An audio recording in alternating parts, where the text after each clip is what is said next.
My name is Clara and I am an Omega. In our world, that word isn't just a rank, it's a definition. It means gentle, handsome, calming presence. And a life lived in the quiet spaces between the alphas who rule and the betas who build. My world was the herb garden behind the communal kitchens of Silverwood Pack. The scent of chamomile and lavender my constant companions. I knew my place, it was a small one, but it was mine. Until the night the sky fell, it wasn't the sky, of course. It was him. The giant alpha, King Kaelen of the Blackclaw dynasty. He came to our humble territory not for conquest, we were already under his dominion, but for judgment. A renegade from our pack had committed an unspeakable crime against his law. And the king's justice was not a quiet affair. I was hidden in the root cellar. My arms wrapped around the younger Omegas. When the ground shook, we heard it first, a roar that wasn't a sound but a pressure. A force that made the very air thick with terror. Then came the sounds of chaos, shout snarls. The terrible symphony of power unleashed. Peeking through a crack in the cellar door, I saw a sliver of the moonlit clearing, and I saw him. To call it a wolf would be like calling a mountain a stone. He was a creature of shadow and starlight. Taller than the oldest pine. Muscles coiling like tectonic plates under a pelt of deepest obsidian. His eyes were twin infernos, casting hellish light over the terrified faces of my pack. This was the true form of the Alpha King. A form so devastatingly powerful. Legend said no soul who witnessed it in wrath ever survived to tell the tale. He was the storm made flesh. And he was here to scour our pack clean, I watched. My heart a trapped bird in my ribses our alpha. A strong man I'd always viewed as a giant.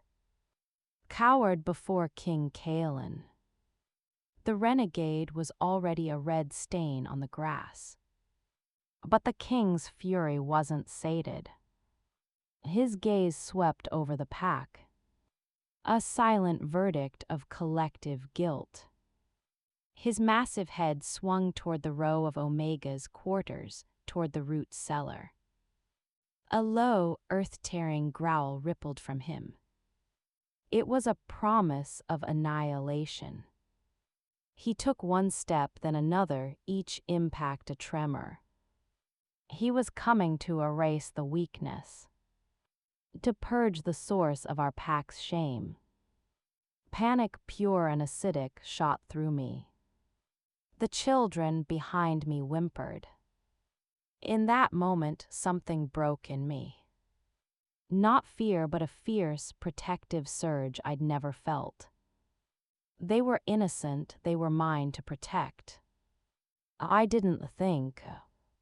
I shoved the cellar door open and stepped out into the blinding fury of his presence. The air left my lungs, his power was a physical weight. Trying to crush me to the earth, I locked my knees. My simple linen dress whipping in the wind of his breath. The fiery eyes focused on me, tiny. Insignificant thing daring to stand in his path. I saw my death in those flames, but I also saw something else. A flicker deep within that colossal form, a tension, a strain. As if the storm itself was in pain, the stories rushed back. No one survives the giant alpha's true form. Because once unleashed, the king's beast knew only rage. It could not hear reason, it could not be called back. Words from an old Omega Talia, lullaby my mother sang. Brushed my mind, a name holds the soul. To speak the true name of a thing is to call to its essence. I had no power, I had no strength, all I had was my voice. And a name I'd only ever heard in whispers. I drew the last shred of my courage. Looked up into the face of the apocalypse and I spoke. Not loudly, but with a clarity that cut through the growls and the wind. Kaelen, the world went utterly silent. The giant beast flinched as if struck. The fiery eyes blinked, the monstrous head tilted. The rage stuttering, replaced by a shock so profound it was almost human. I took a trembling step forward, my voice a little stronger. King Kaelen, please. A shudder racked the gigantic form. The obsidian fur began to ripple, to recede. The earth shook agonot from footsteps, but from the contraction of impossible mass. In a whirl of shadow and light, the giant wolf dissolved, folding in on itself until standing before me. Draped in a simple dark tunic and trousers was a man. He was tall, broad-shouldered, with hair as black as his wolf's pelt and eyes that were no longer fire, but a stunned stormy gray. He stared at Mehai's chest heaving, his expression one of absolute, world-altering bewilderment. No one moved. No one breathed. King Kaelen, the most feared being on the continent, took a step toward me. Then Anna Thuruntal, he was close enough to touch. He looked down at me, his gaze searching my face as if it held a map to a lost world. You, he said, his voice rough-raw from the beast, yet profoundly human. You called me back, then, before the entire silenced Silverwood pack. He did the unthinkable. He slowly went down on one knee, bringing his eyes level with mine. The gesture of supreme respect from an alpha to an omega. What is your name? He asked, his tone one of awe, not command. Clara, I whispered. A strange, solemn certainty settled in his stormy eyes.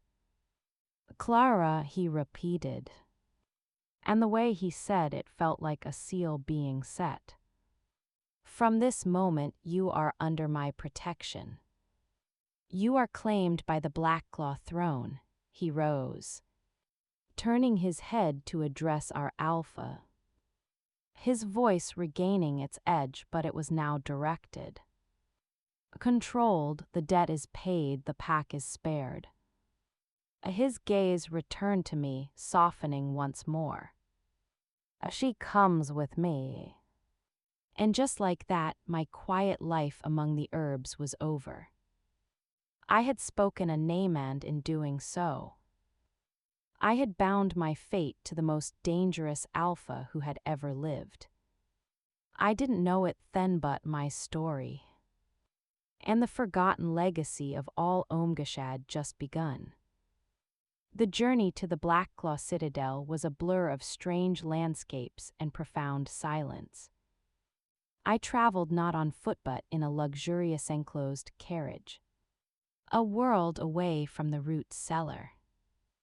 King Kaelen did not ride inside with me, but astride a colossal midnight black horse at the head of his formidable guard. Yet I felt his presence constantly, a steady, watchful pressure at the edge of my senses. He had claimed me, the word echoed in my mind, in our world. For an Alpha King to claim an Omega publicly was unprecedented. It wasn't a mating claim, the very thought made my face heat.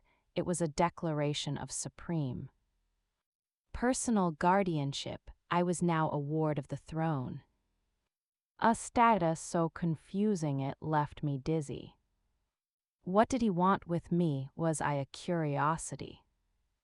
A living trophy proving he could be called back from the brink. The citadel loomed on the third day. A jagged masterpiece of black stone clawing at the sky. It was powerful, imposing, and utterly cold.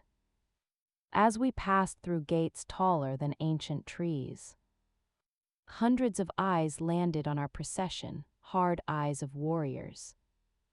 Curious eyes of courtiersan the sharp. Assessing eyes of high-ranking alphas and betas. Whispers slithered through the air like snakes. The Omega who tamed the beast, a witch from Silverwood, what power does she hold? I had no power, that was the terrifying truth. I'd acted on instinct, a desperate gamble from an old tale.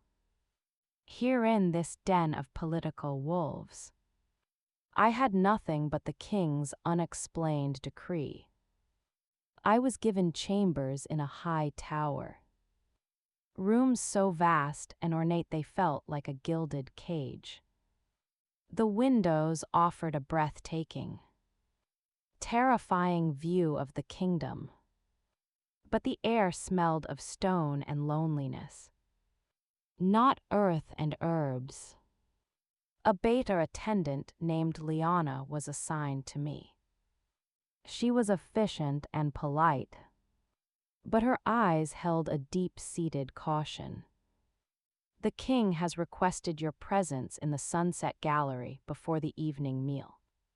She informed me on my first day, helping me into a dress of soft silver gray, far finer than anything I'd ever owned. My heart hammered against my ribs as Liana led me through labyrinthine corridors. The Sunset Gallery was a long hall with one entire wall made of arched windows. Bathing the room in golden light, King Kaelen stood there, silhouetted against the dying sun. He was out of his travel clothes, dressed in deep royal blue. The black claw crest, a single, brutal claw mark stitched in silver over his heart. He looked less like the feral beast and more like a king. But the latent power in his frame was undeniable. He turned as I entered, dismissing Liana with a slight nod. "We were alone, Clara," he said, my name still sounding like a revelation on his lips. "Are you settling in? The chambers are very grand." "Your Majesty," I managed, curtsying low, my eyes fixed on the intricate patterns of the rug. "Look at me, please," I forced my gaze up. His storm-gray eyes studied me, not with predatory intensity, but with a focused curiosity that was almost as unnerving. "What you did," he began, his voice low. "No one has ever done that. Not in all the generations of my bloodline. When the true form is unleashed in wrath, it is a weapon without a guide. It does not stop until the threat is ash. My own father, he lost a quarter of his city to it once. Before it spent its fury, he took a step closer. You spoke my name and the rage, it just ceased. As if you turned a key in a lock I never knew existed. It was an old story, Your Majesty," I confessed. My voice small, an omega tale that a name holds essence. I had nothing else to try. "An omega tale," he repeated thoughtfully. He moved to the window, looking out over his domain. "Omegas, the quiet hearts of our packs. Cherished for comfort, for healing, for peace." He glanced back at me.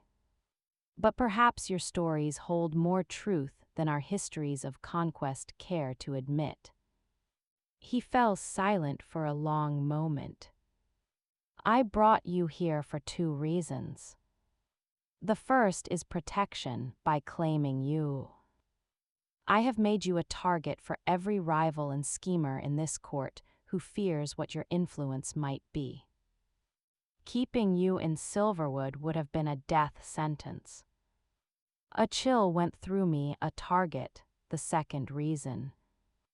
He continued turning fully to face me, is knowledge. I need to understand what happened. I need to understand you. And I believe you may hold a piece of history that has been lost. A legacy, my legacy is herbs and honey, your majesty, I said. Bewildered, not history. A faint, almost imperceptible smile touched his lips. We shall say. Tomorrow you will have access to the royal archives. I want you to look for Omega tales, forgotten lore. Anything that speaks of Namingoth connection. Of bonds deeper than rank. He was asking me to research my own people's stories. In the king's own archive. The absurdity of it warred with a sudden, budding spark of purpose. I can try, good, he nodded. You will dine with me tonight. There are those who need to see that my claim is firm. That you are under my direct favor. The meal was a quiet, tense affair in his private dining room. The food was exquisite, but I tasted little. His presence was a constant, warm hum across the table. He asked me gentle questions about Silverwood. About the herbs I grew. Listening with a focus that made me feel for the first time that my small knowledge had value. As I was leaving, he spoke again, Clara. I paused at the door. Thank you, he said. The words simple and heavy with meaning. For speaking my name. For seeing the man, not just the monster. That night in my vast, cold bed I replayed his words. A piece of history, a legacy. I thought of my mother's songs. My grandmother's remedies. The way we Omegas could sense the mood of a pack. Could soothe a fevered brow or a troubled heart with a touch. Were these just useful traits? Or were they echoes of something greater? Something the world of alphas had forgotten. And I thought of King Kaelen, the fearsome giant alpha.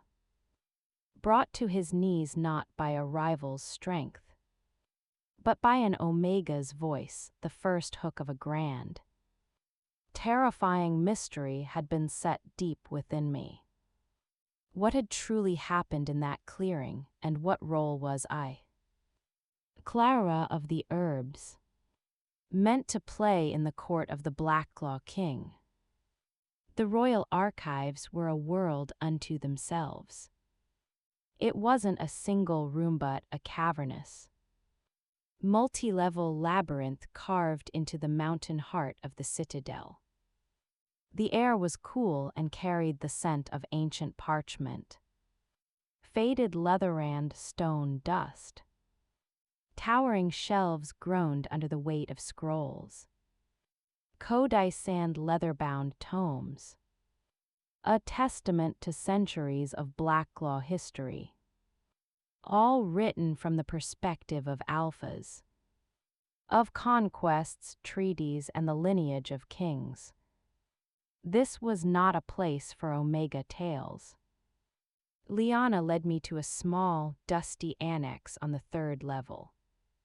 This section contains regional folk histories. Agricultural records and domestic chronicles, she said. Her tone indicating what the court thought of such things. If your stories are anywhere, it would be here. She left me with a single, flickering oil lamp. The silence was absolute. A thick blanket that seemed to swallow sound.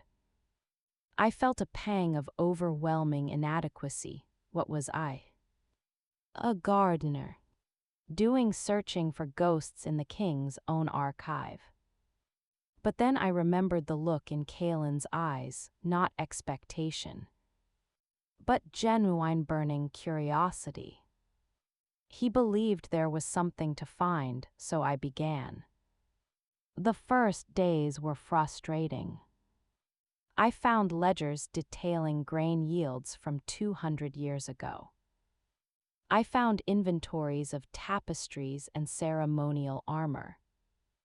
I found dry accounts of border skirmishes, but no songs. No lullabies, no whispers of the old ways. I changed my approach. Instead of looking for titles, I began to run my fingers along the spines closing my eyes. Trying to feel, it was an omega instinct. One I'd used to find the right herb in a crowded garden. I sought not with my eyes but with a quiet sense of searching. On the 5th day, my fingertips brushed against a binding that felt different. Not smooth leather but something rougher. Like woven bark cloth, I pulled it from the shelf. It was a slim, unassuming volume, no title on its cover. Opening it, the script was not the bold, angular script of official records but a flowing, graceful hand. The first line read, "For my daughter. On the day the moon speaks of her blood. These are the songs of our mothers, the songs that bind the world to our hearts." My breath caught. This was it. A mother's journal passed down. I took it to a small reading desk, my hands trembling. The pages contained recipes. Yes, for soothing balms and dream teas. But woven between them were verses. Fragments of songs used to bless seedlings, to ease childbirth, to welcome the spirit of a departed pack member, and there, nestled between a remedy for spring fever and a note on honey fermentation, was a passage that made my heart stop. The greatest song is the song of names. It is not sung with the voice alone, but with the spirit. In the time before time, when the first alpha's fire was wild and would burn the world, the first omega did not command the flame to shrink. She sang the song of its true name, which was warmth and hearth, and the flame learned its purpose, and together they built the first home from the cold. The song of names, it wasn't just speaking a word. It was understanding the essence of a thing and calling it forth. Was that what I had done in the clearing, in my terror? Had I somehow instinctively not just said Kaelen, but reached for the man beneath the monster, and called him forth? I was so engrossed I didn't hear the footsteps until a shadow fell across the page. I looked up, startled, to see a man standing a few feet away. He was an alpha, tall and handsome in a sharp, calculated way, with hair the color of wheat and eyes of pale blue that held no warmth. He wore the insignia of a high-ranking courtier. "Forgive the intrusion," he said, his voice smooth as polished ice. "You must be the king's remarkable ward, Clara, is it?"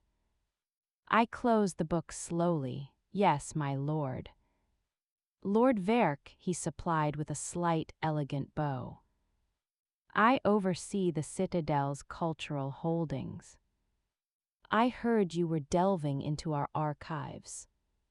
A rare interest for an omega." He said the last word not with malice, but with a detached curiosity that felt more insulting. I am researching at the king's request, my lord. Of course, the incident at Silverwood. He took a step closer, his eyes flicking to the bark-cloth book. Found something interesting. The folk records are often full of charming superstitions. A protective instinct flared in me. This man's dismissiveness felt like a threat to the fragile truth I was just beginning to uncover. I find wisdom in many places, my lord. Not just in accounts of battles.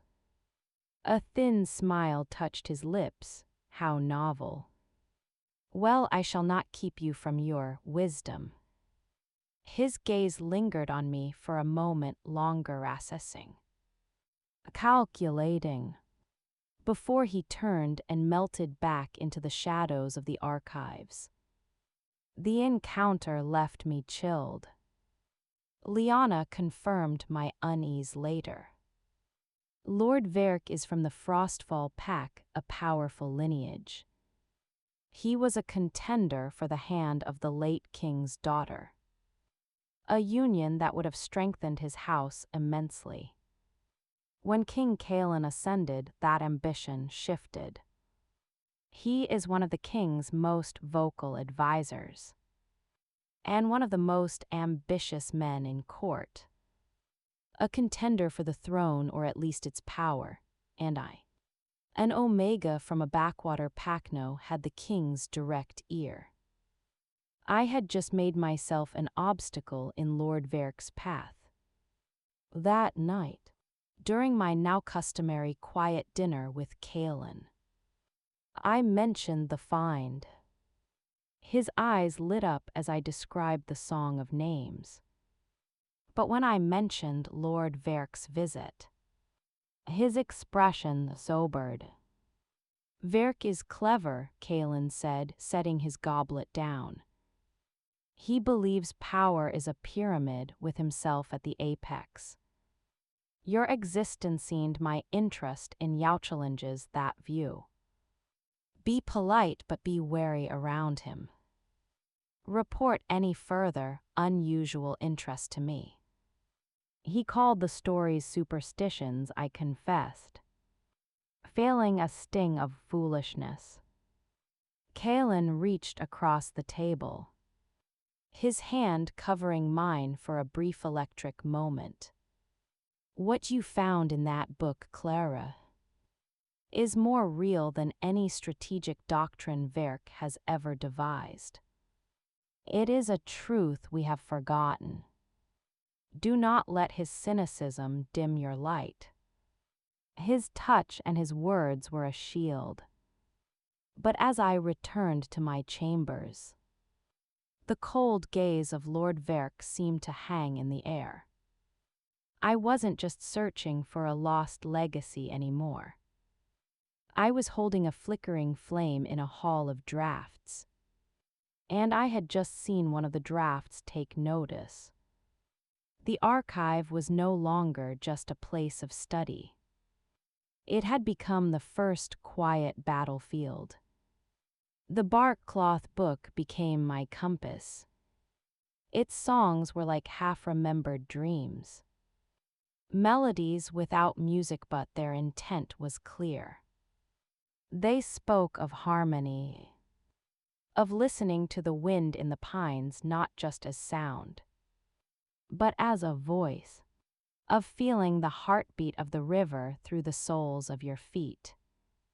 It described the Omega not as a passive comforter, but as an active translator between the spirit of the world and the people in it. I began to experiment tentatively. In the privacy of my new gardens, I knelt by a patch of soil where a frost had blighted some early seedlings. Instead of just pulling them up, I placed my hands on the cold earth, closed my eyes, and hummed one of the simple blessing songs from the book, a tune for strength and reaching for the sun. I didn't expect anything, it felt silly. A week later, Liana pointed it out. My lady, look. Those seedlings you were mourning, they've new growth. I stared. It was true from the blackened stems. Vibrant green shoots were defiantly pushing upward. Coincidence, surely, the sun had warmed the earth. But a tiny, impossible hope took root in my own heart. My sessions with Kaelen evolved. He no longer just asked for reports. He began to ask me to practice with him. If the bond between us is what allows control. He reasoned one afternoon in a sealed, stone-lined courtyard used for training. Then we must understand it, strengthen it. He would release a fraction of his power, not shifting, but letting the aura of his alpha dominance fill the space. At first it was overwhelming. A suffocating wave that made my knees weak. My instinct was to submit, to lower my eyes. Don't, he said. His voice strained with the effort of holding back. Look at me, feel it. What does it feel like? It was like standing in the heart of a thunderstorm. It was crackling, raw, and terrifyingly beautiful. It's like lightning held in a cage, I breathed, forcing myself to meet his glowing gray eyes. All that energy with no direction. Give it one, he whispered. The song of names floated into my mind. I didn't sing. Instead, I focused on the essence of what I sensed. Not destruction, but potential, not rage, but vitality. I held that feeling in my heart and projected it back toward him. A quiet, steady pulse of recognition. His sharp intake of breath was audible. The storm in the courtyard didn't diminish. But its character changed, the chaotic pressure eased, becoming a potent thumbing strength. A slow smile spread across his face, awestruck. You channeled it, you gave it a shape. It was the smallest of miracles, but it proved the theory. Our connection was a circuit, his power my guidance. It required immense trust from both sides. This growing closeness did not go unnoticed. Courtiers whispered. I began to receive subtle cuts, turnbacks in corridors. Conversations dying when I entered a room. The message was clear. I was an outsider upsetting the established order. Lord Verk's strategy was more refined. He began to publicly champion the traditional Omega roles. At a council meeting I was permitted to observe. He spoke eloquently about the comfort Omegas provided to weary warriors. The beauty they brought to ceremonies, it was all praise. But it was a cage gilded with pretty words, designed to push me back into a silent decorative corner. He also started asking Kaelen pointed questions about succession. The stability of the realm rests on clear lineage. Your Majesty, the peopling, the other alphas, look to the throne for certainty. His eyes flicked to me, innocent and poisonous. He wasn't attacking me. He was highlighting my existence as a problem for the king's future. The pressure was a slow, tightening vice. I confided my fears to Kaelen after one such council. We were in his study, the fire crackling. He is trying to isolate you, Kaelen said, his jaw tight. To make you and by extension the legacy you represent seem like a destabilizing indulgence. He fears what we are discovering because he cannot control it. What should I do? I asked. the weight of the court's disapproval feeling heavier than stone. He came around his desk and knelt before my chair. Once again that shocking, humble gesture that never failed to stun me. You continue. You grow your gardens, you read your books, you meet with me. You show them not with words, but with your unwavering presence that you belong here. That this bond is not a weakness but the kingdom's greatest. Yet unseen strength, his faith was my anchor. But Verk was about to make his move more overt. I received a summons not from the king, but from the citadel's head healer. A stern beta woman named Mistress Gareth in the infirmary. She presented me with a young feverish beta child. Her skin hot to the touch delirious. The physicians have tried all known remedies. Mistress Gareth said, her tone challenging. Lord Verk mentioned you have been studying old folk cures. Perhaps you might attempt something. It was a trap. If I failed, I would be exposed as a fraud. My wisdom ridiculed if I succeeded by some miracle. I would be seen as overstepping. A meddler in the healer's domain, the court was watching. I looked at the child's suffering face. All political calculations vanishing. This was why Omegas did what we did, to help.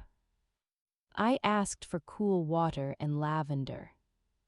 As I bathed the girl's forehead, I began to hum the fever song from the bark cloth book. A simple, looping melody about cool streams and gentle shadows.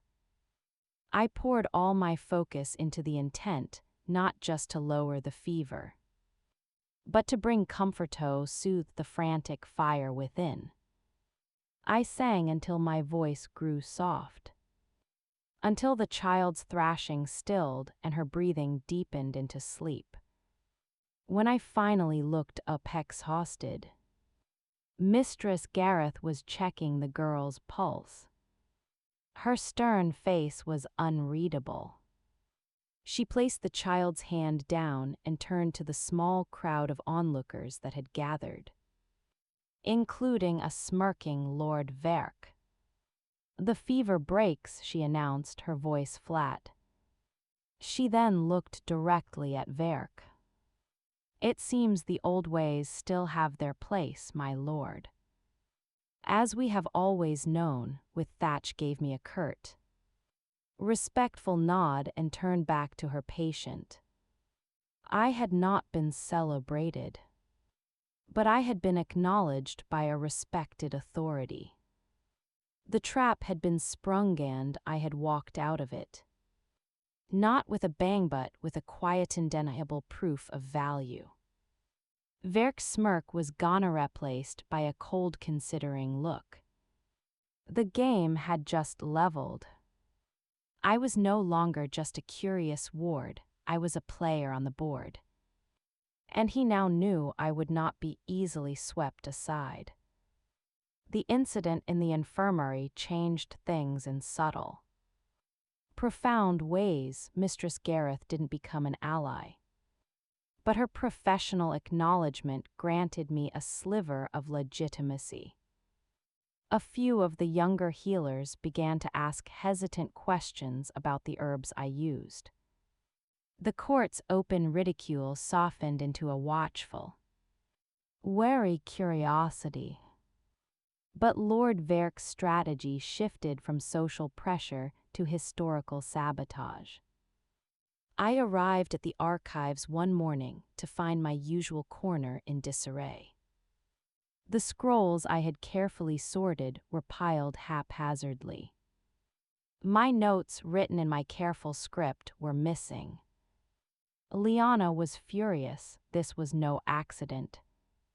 The archivist on duty last night is a cousin to one of Verk's retainers. The message was clear: my search was trespassing. He wanted me to feel unsafe, unwelcome.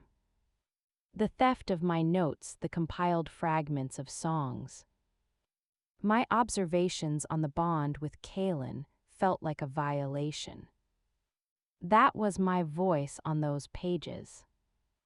I reported it to Kaelen, my hands shaking with a quiet rage. His own anger was a controlled inferno. He dares to interfere with a royal mandate in the royal archive. He growled. He issued a direct decree. My research was under the Crown's protection. Any further interference would be considered treason.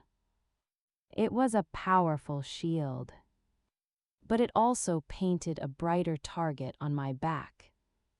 The conflict was now official. Driven by defiance as much as curiosity, I dug deeper. The bark cloth book was my key. But it was one woman's journal. I needed a wider record. I started looking for patterns in the dry official histories. I read between the lines of battle accounts. Searching for mentions of Omegas beyond, the fallen were mourned by their mates. And I found it in a chronicle of King Tyrus. Kaelen's great-grandfather there was a brief, puzzling entry: the great rift of the West was calmed. Not by arms but by the accord of weeping stone. The Omega Silene of Mistuad attended the king and spoke to the spirit of the rift. The land was healed and the conflict ended. I spoke to the spirit of the rift. It was dismissed in a single line. A mystical footnote to a tale of diplomatic triumph. But to me it was a beacon, an Omega named and recorded. Acting as a diplomat not between pacts, but between the people and the land itself. I needed to find out more about Silene, about the Accord. I requested any scrolls pertaining to the Weeping Stone region from that era. The archivist under the king's new decree brought me a heavy, dust-laden crate. For 2 days I sifted through land grants and tax reports. Just as despair was setting in, me fingers found a small, rolled parchment tucked inside a leather tube for a surveyor's map. It was fragile, threatening to crumble at the edges. I unrolled it with breathless care. It was not an official document. It was a personal letter, the script elegant and hurried. It was from Silene to her sister. The king is a good man, but he sees the rift as a crack in stone. I hear it weeping: it is not a thing, sister. It is a wound in the world's spirit made by the old.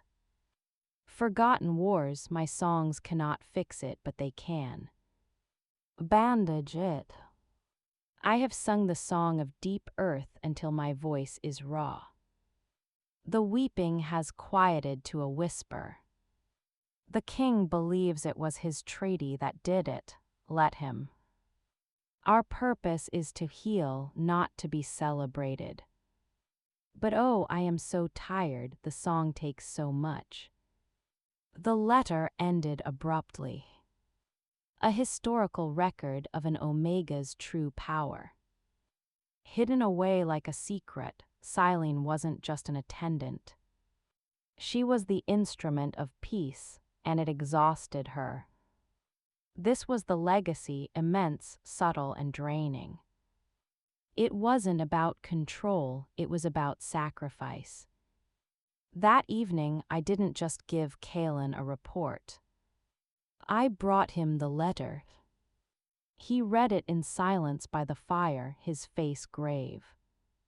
She paid a price, he said softly. Understanding immediately. This power, it's not a tool you wield without cost. It's an exchange, I realized aloud.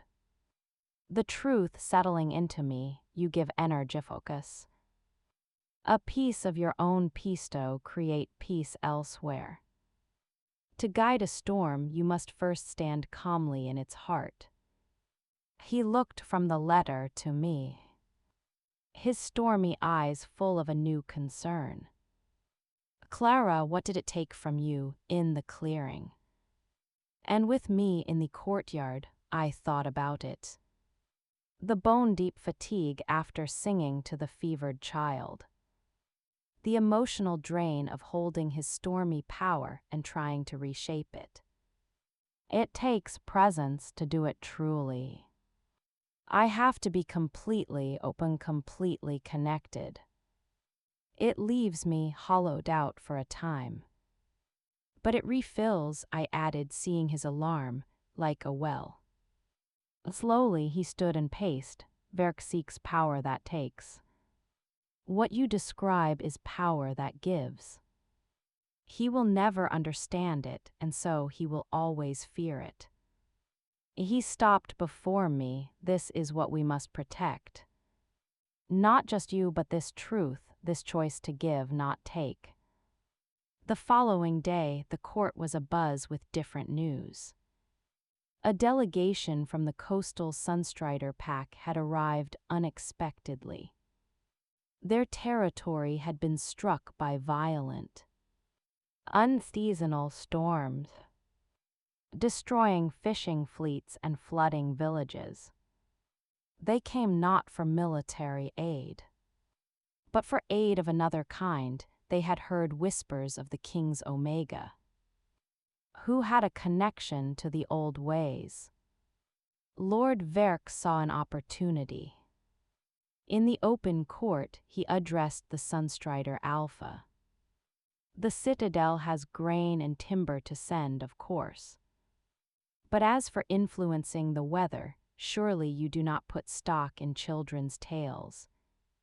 His tone was gently mocking, aiming to embarrass both the petitioners and me.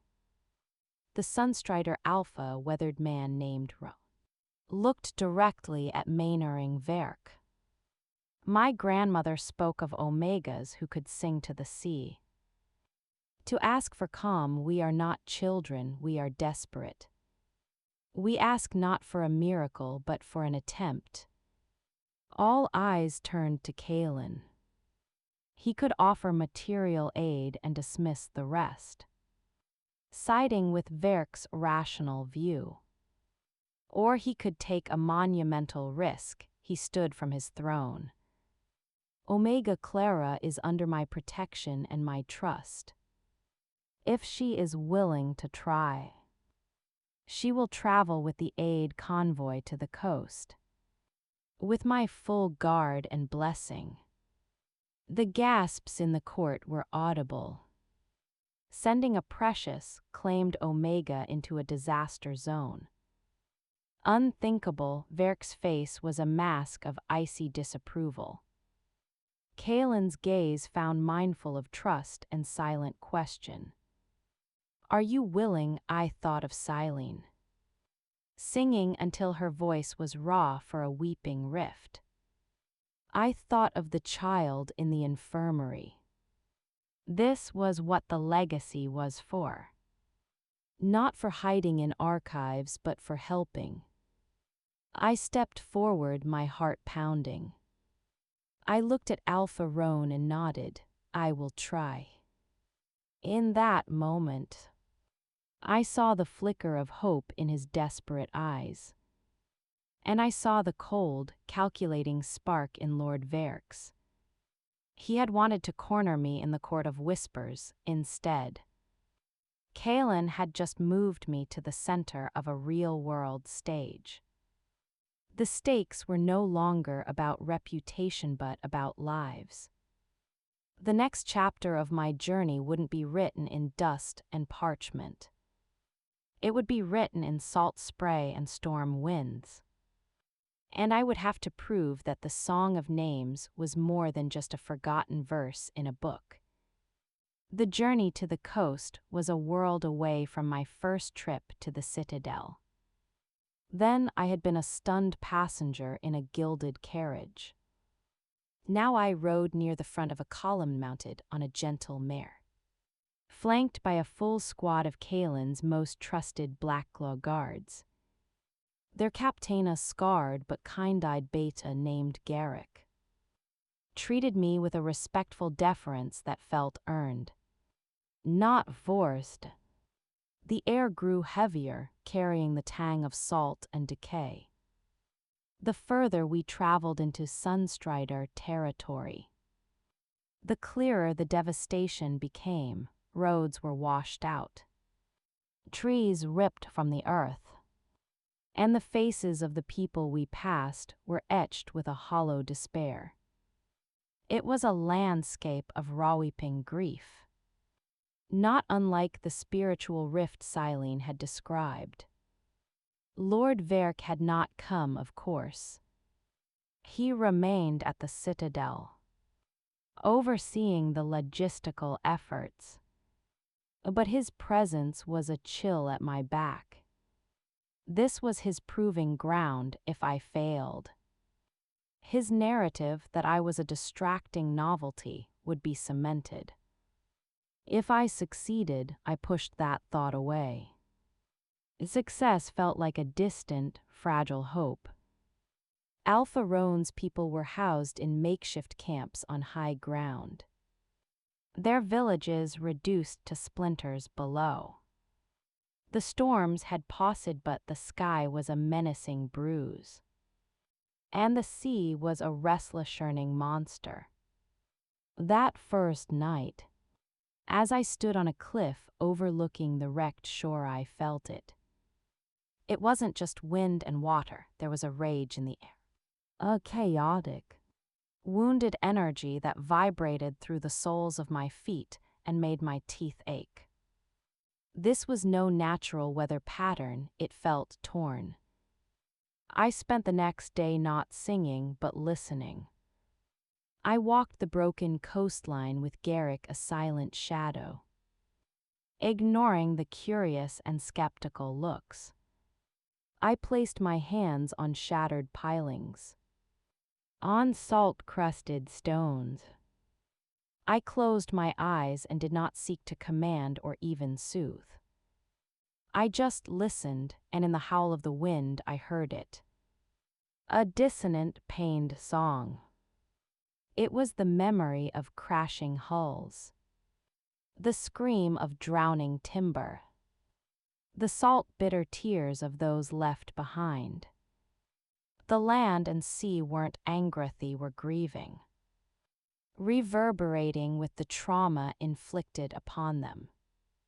The storms were a symptom, a feverish convulsion. That night in Alpha Roan's large command tent, I shared my findings. The Sunstrider elders looked skeptical. The sea has always been wild, one grumbled.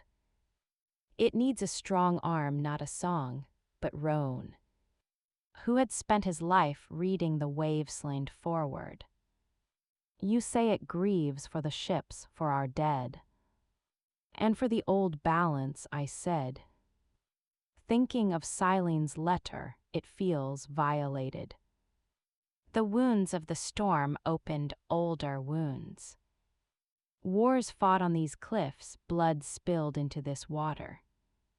It has all been festering, so what do we do? He asked, his voice tired. The songs I know are for healing living things.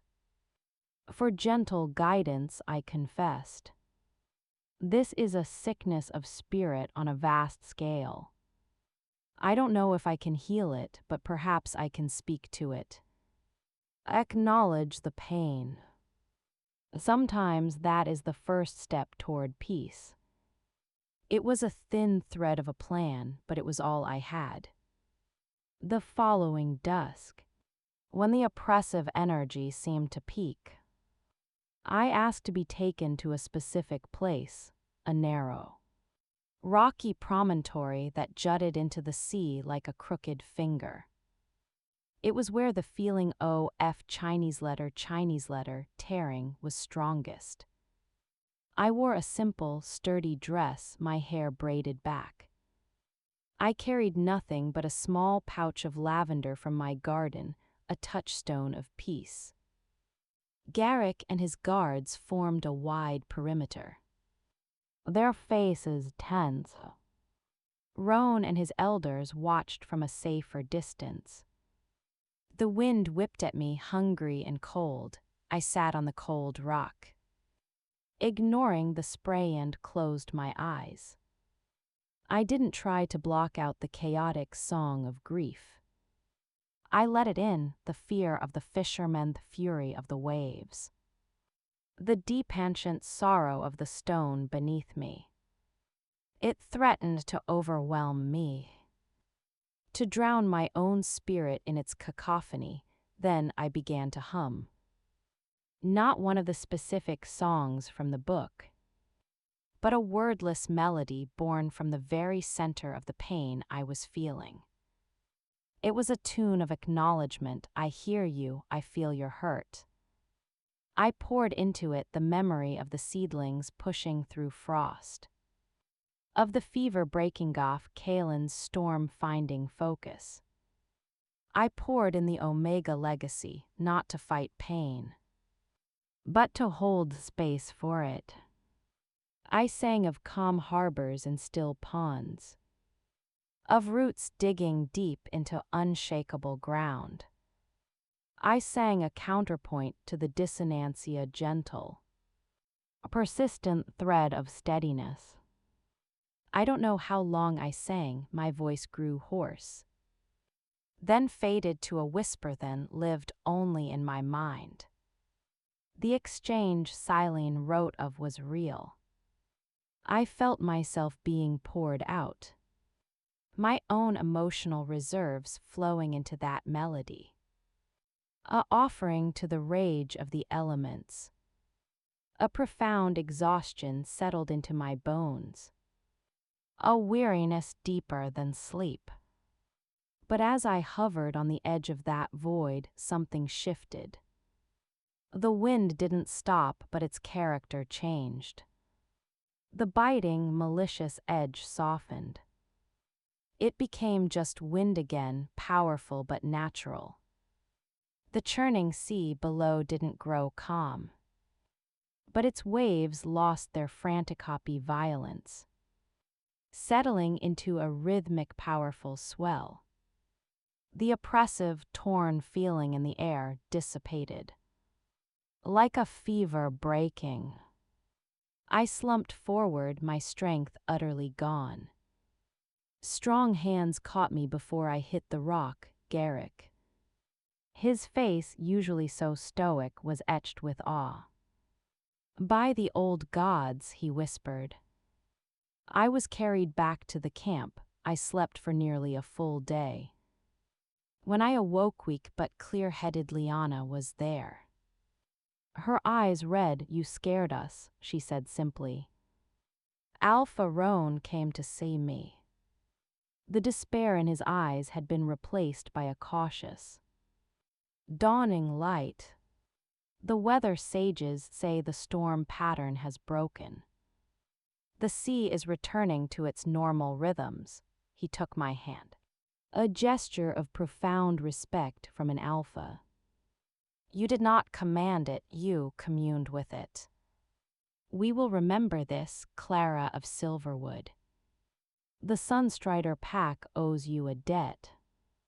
News traveled faster than we did. By the time our party returned to the Blackclaw Citadel, the story had already arrived, magnified and mythic.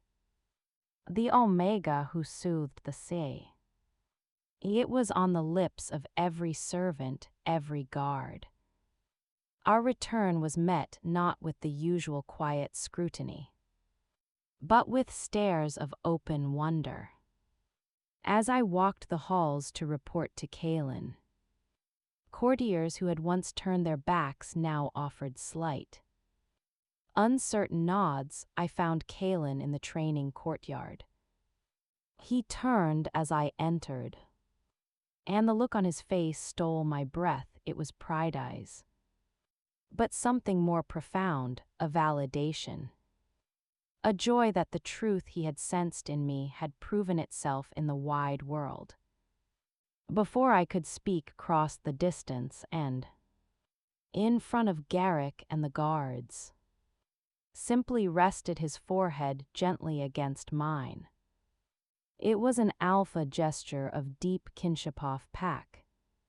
Of shared breath, no kiss, no grand romance. But an intimacy that shook me to my core. "You gave of yourself," he murmured, his voice thick. "I felt the drain even here, a faint echo of your weariness." "You felt it," the bond, he said, pulling back to look at me. His stormy eyes shining, it's grown stronger, deeper. "I knew when you were spent," it terrified me. He brushed a stray strand of hair from my face.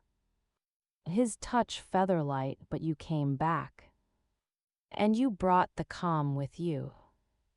The victory was real, but it was costly. And it had irrevocably changed the board. I was no longer just the king's curious ward.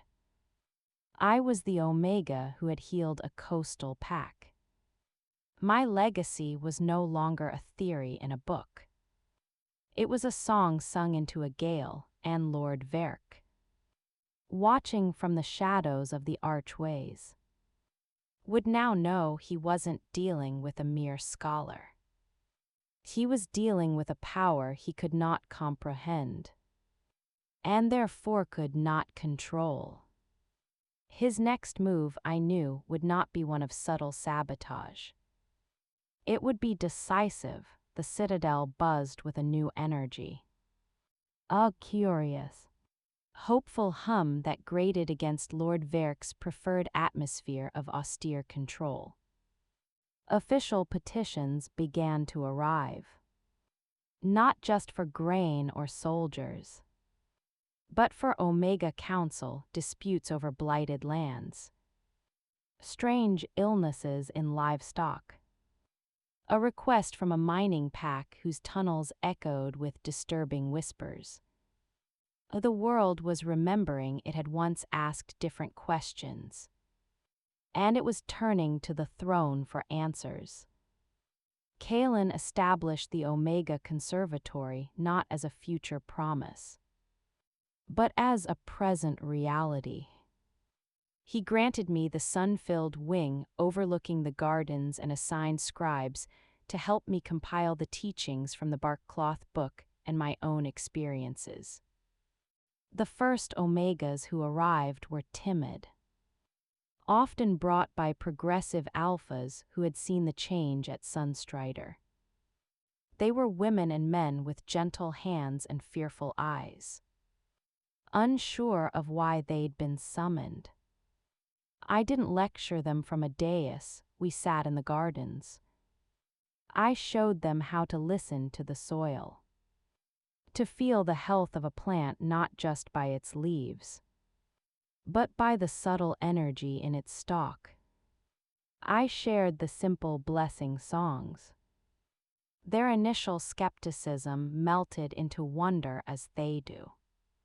Felt the shift, the rosemary bush that perked up, the anxious hound that settled at their feet when they hummed. It was working, the legacy was stirring. Verk watched this social revolution with the stillness of a predator at a waterhole. He no longer engaged me directly. Instead, he targeted the framework around us, in council. He questioned the allocation of resources to the experimental conservatory. He voiced concerns about the king's focus, suggesting the realm's martial strength was being neglected for philosophical pursuits. He was a master of planting seeds of doubt in fertile ground. His most clever strike came through history itself. He requested a formal review of the Royal Archives' non-martial holdings, acclaiming a need to preserve our true heritage from contamination. It was a bureaucratic maneuver to gain oversight of the very section I used. Kaelen could deny it, but it would look like he was hiding something. I decided to fight fire with light. I invited the council.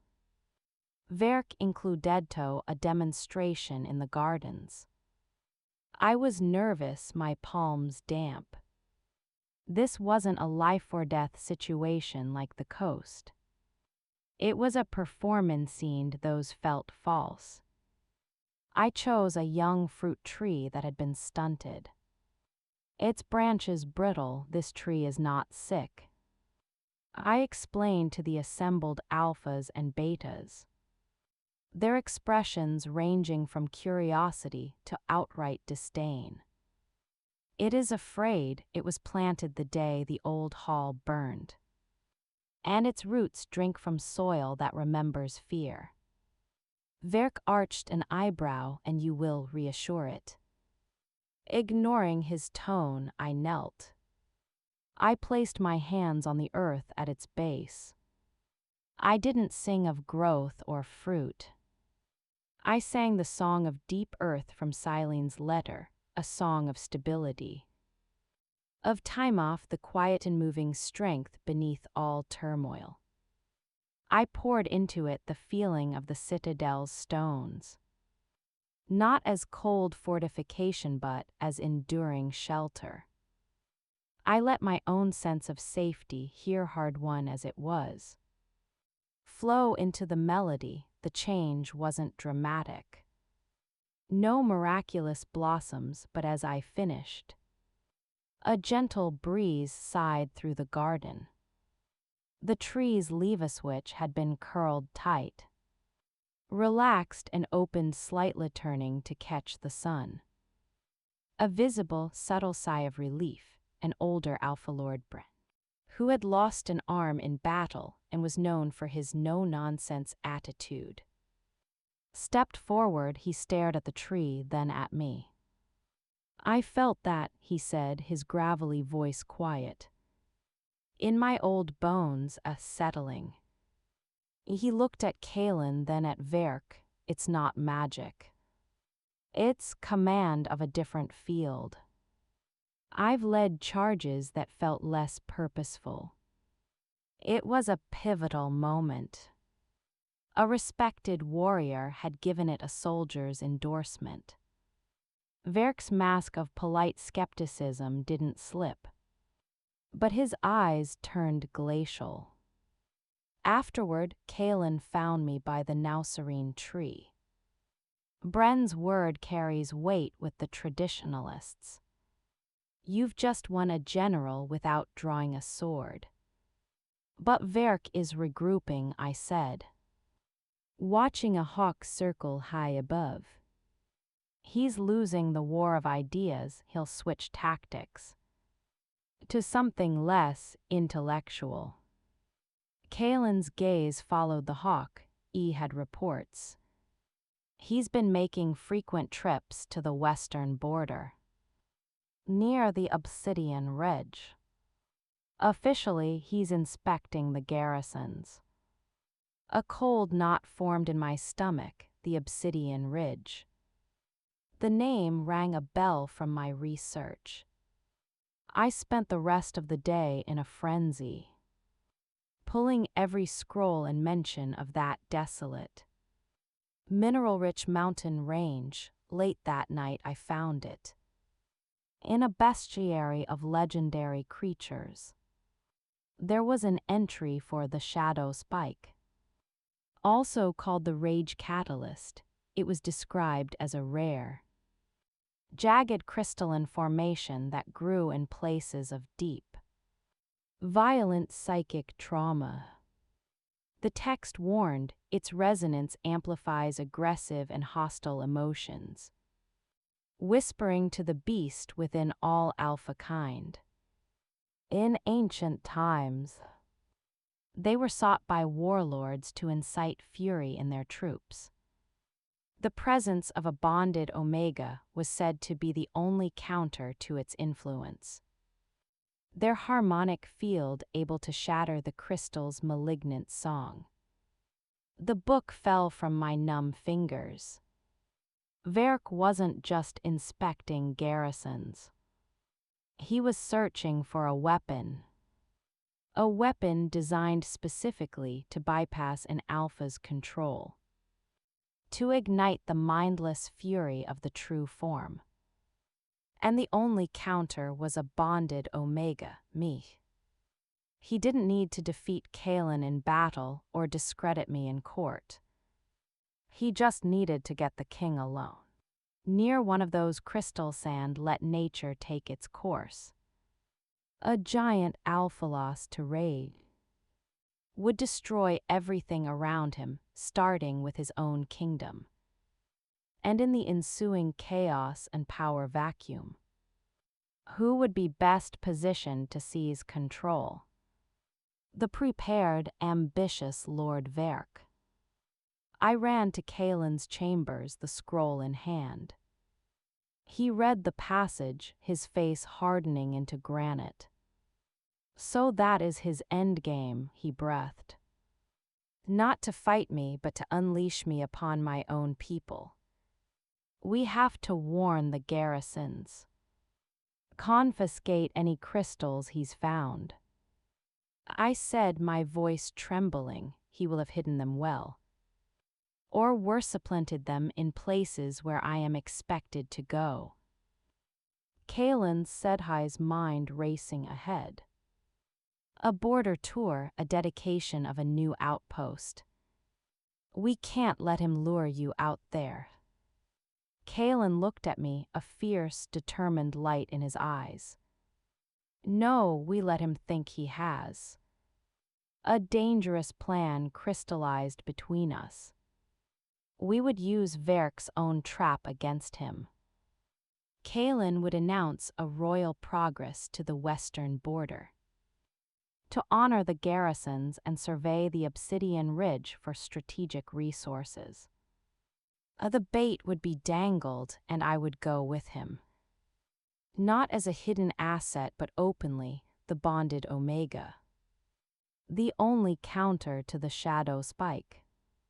We would walk into the lion's den.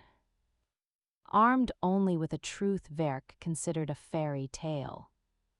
And a trust in each other that had become the foundation of our world. The stage was set for the final confrontation. It would not be fought with armies on a plain, but with spirit in the shadow of a mountain that sang of rage. The legacy of the Omegas would face its ancient trial, and the bond between a king and his guide would be tested to its absolute limit. The western border was a land of harsh beauty and stark contrasts. Lush valleys gave way to the jagged, black teeth of the obsidian ridge, which scraped a sky that seemed perpetually bruised at the horizon. The air here was thin and carried a metallic taste. It felt listening. Our procession was a show of royal strength. Banners flew, armor gleamed. Kaelen rode at the front, every inch the formidable king. I rode in a carriage behind him, but with the curtains open. My presence was a clear intentional statement. The whispers among the soldiers were palpable. The Omega is here. The king's anchor. Lord Werk joined us at the first major garrison. Silverwatch Keep, he was the picture of loyal efficiency. His reports crisp.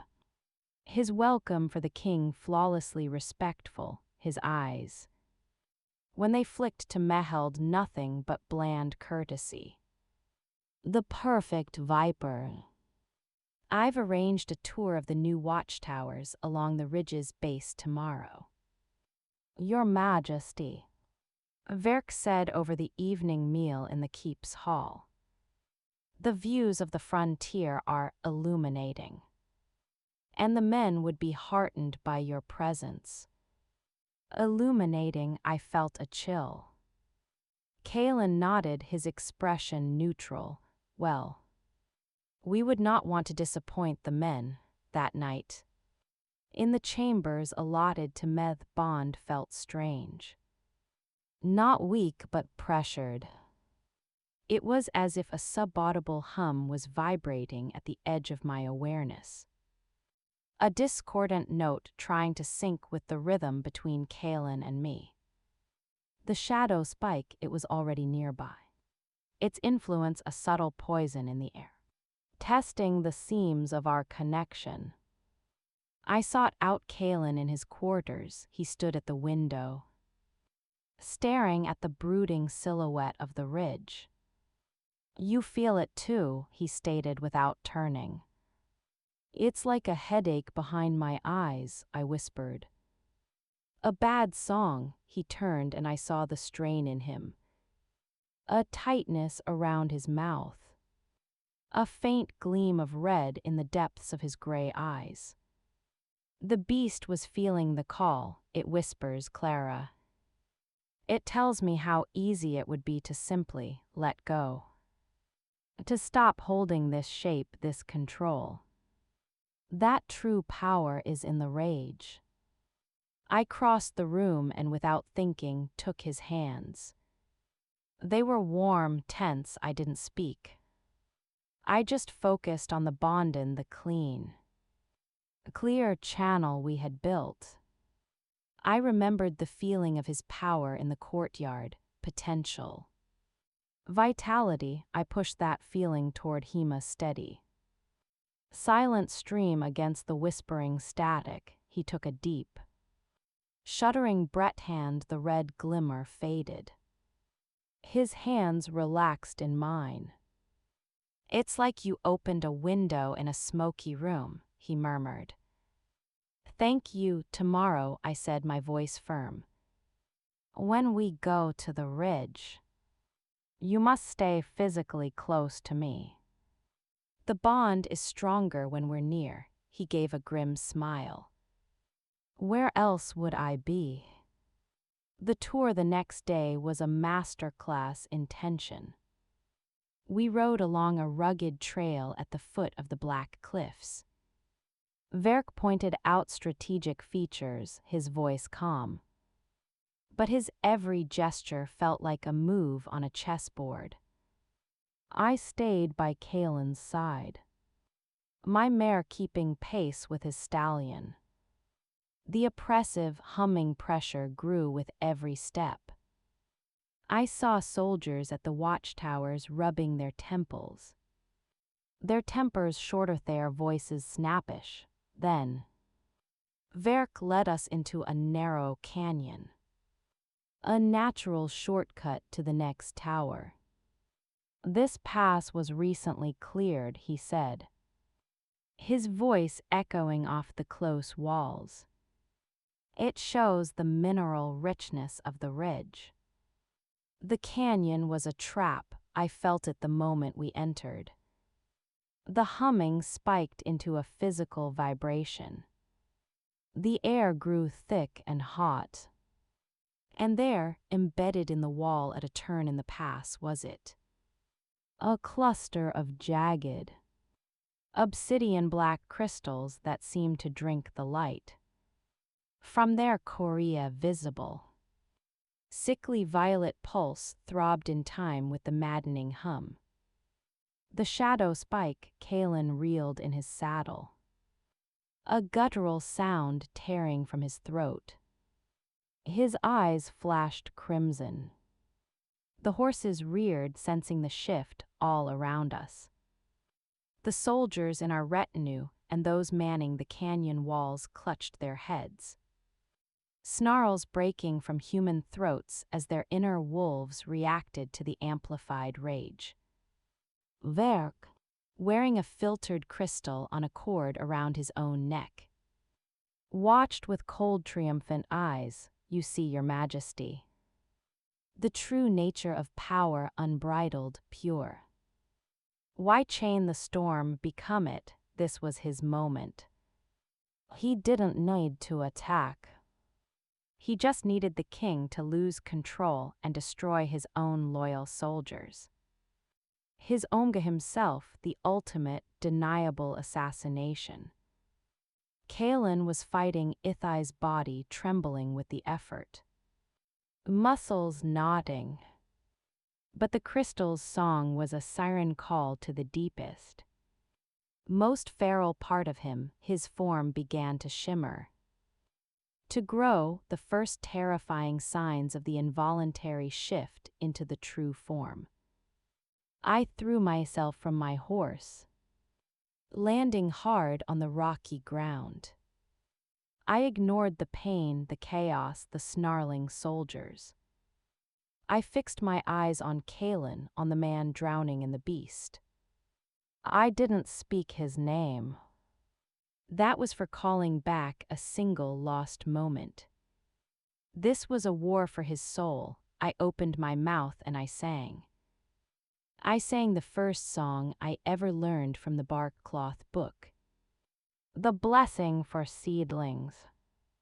A song of fragile, stubborn life. I sang the fever song for the child, a song of cooling mercy. I sang the sea song from the promontory. A song of deep rhythmic peace. I wove them together with the song of names, but this time I didn't name Kaelen, I named us, I sang of the bond. I sang of the anchor and the storm, the head and the heart.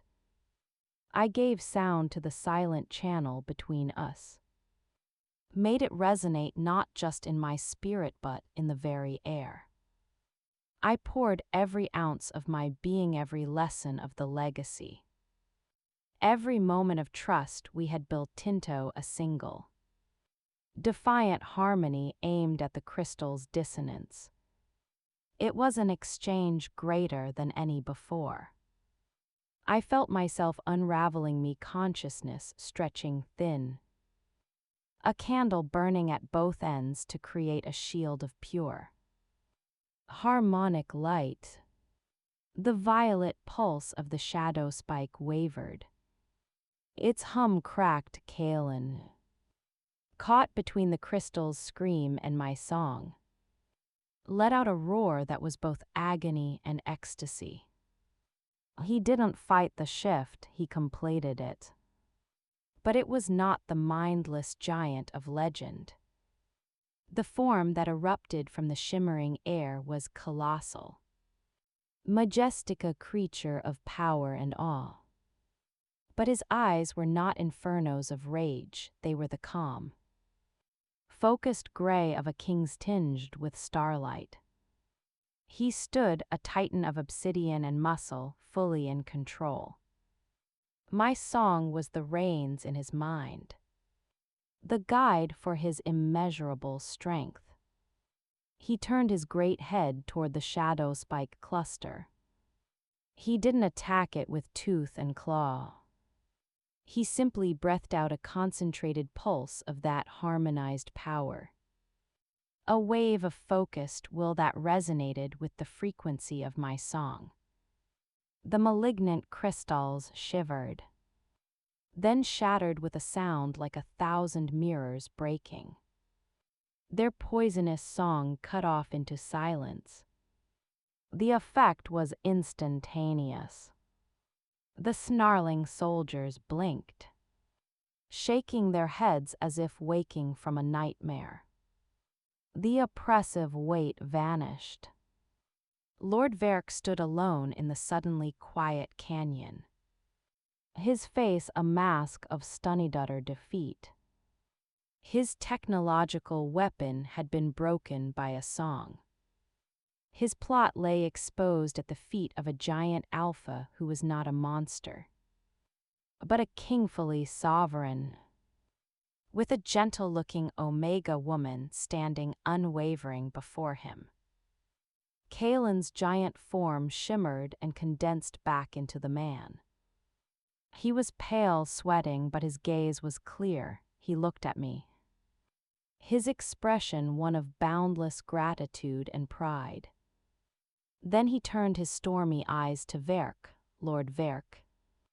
Kaelen's voice, though weary, carried the finality of a falling stone.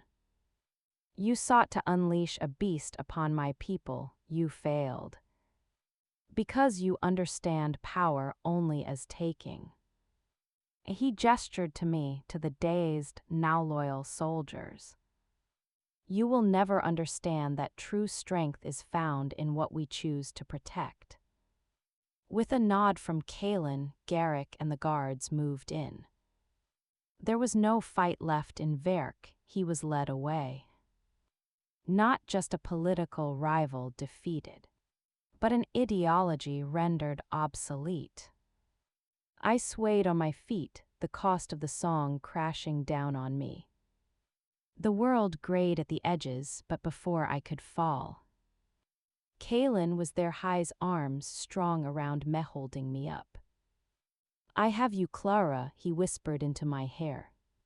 His voice trembling with emotion, my anchor, my guide. My heart in the shadow of the ridge that sang of rage. A new song had been written, and it was a duet. The silence in the canyon after the shadow spike shattered was more profound than any noise. It was the silence of a spell breaking, of a held breath finally released. I leaned into Kaelen's support me body, a hollow reed. All substance sung out into the air to fight the crystal's poison. But within that emptiness, a new kind of warmth began to bloom, the sure, a steady heat of his presence, feeding back into me through our bond. Refilling the well I had drained, he did not let me go. With one arm firmly around me, he addressed the stunned soldiers, his voice carrying the calm, unshakable authority of a king who had just walked through fire and emerged not scorched, but tempered. You have witnessed an attempt to destroy your king. And through Methai's kingdom, he said, his gaze sweeping over them. Men who had been snarling moments ago now looked ashamed, bewildered. The weapon was not steel but a corruption of the spirit. It preyed on the strength that makes us alphas, and twisted it. What you saw break its hold was not greater force, but truer harmony. Remember this day. The day an Omega's song defended the Blackclaw throne. There were no cheers. The moment was too solemn, too raw for that.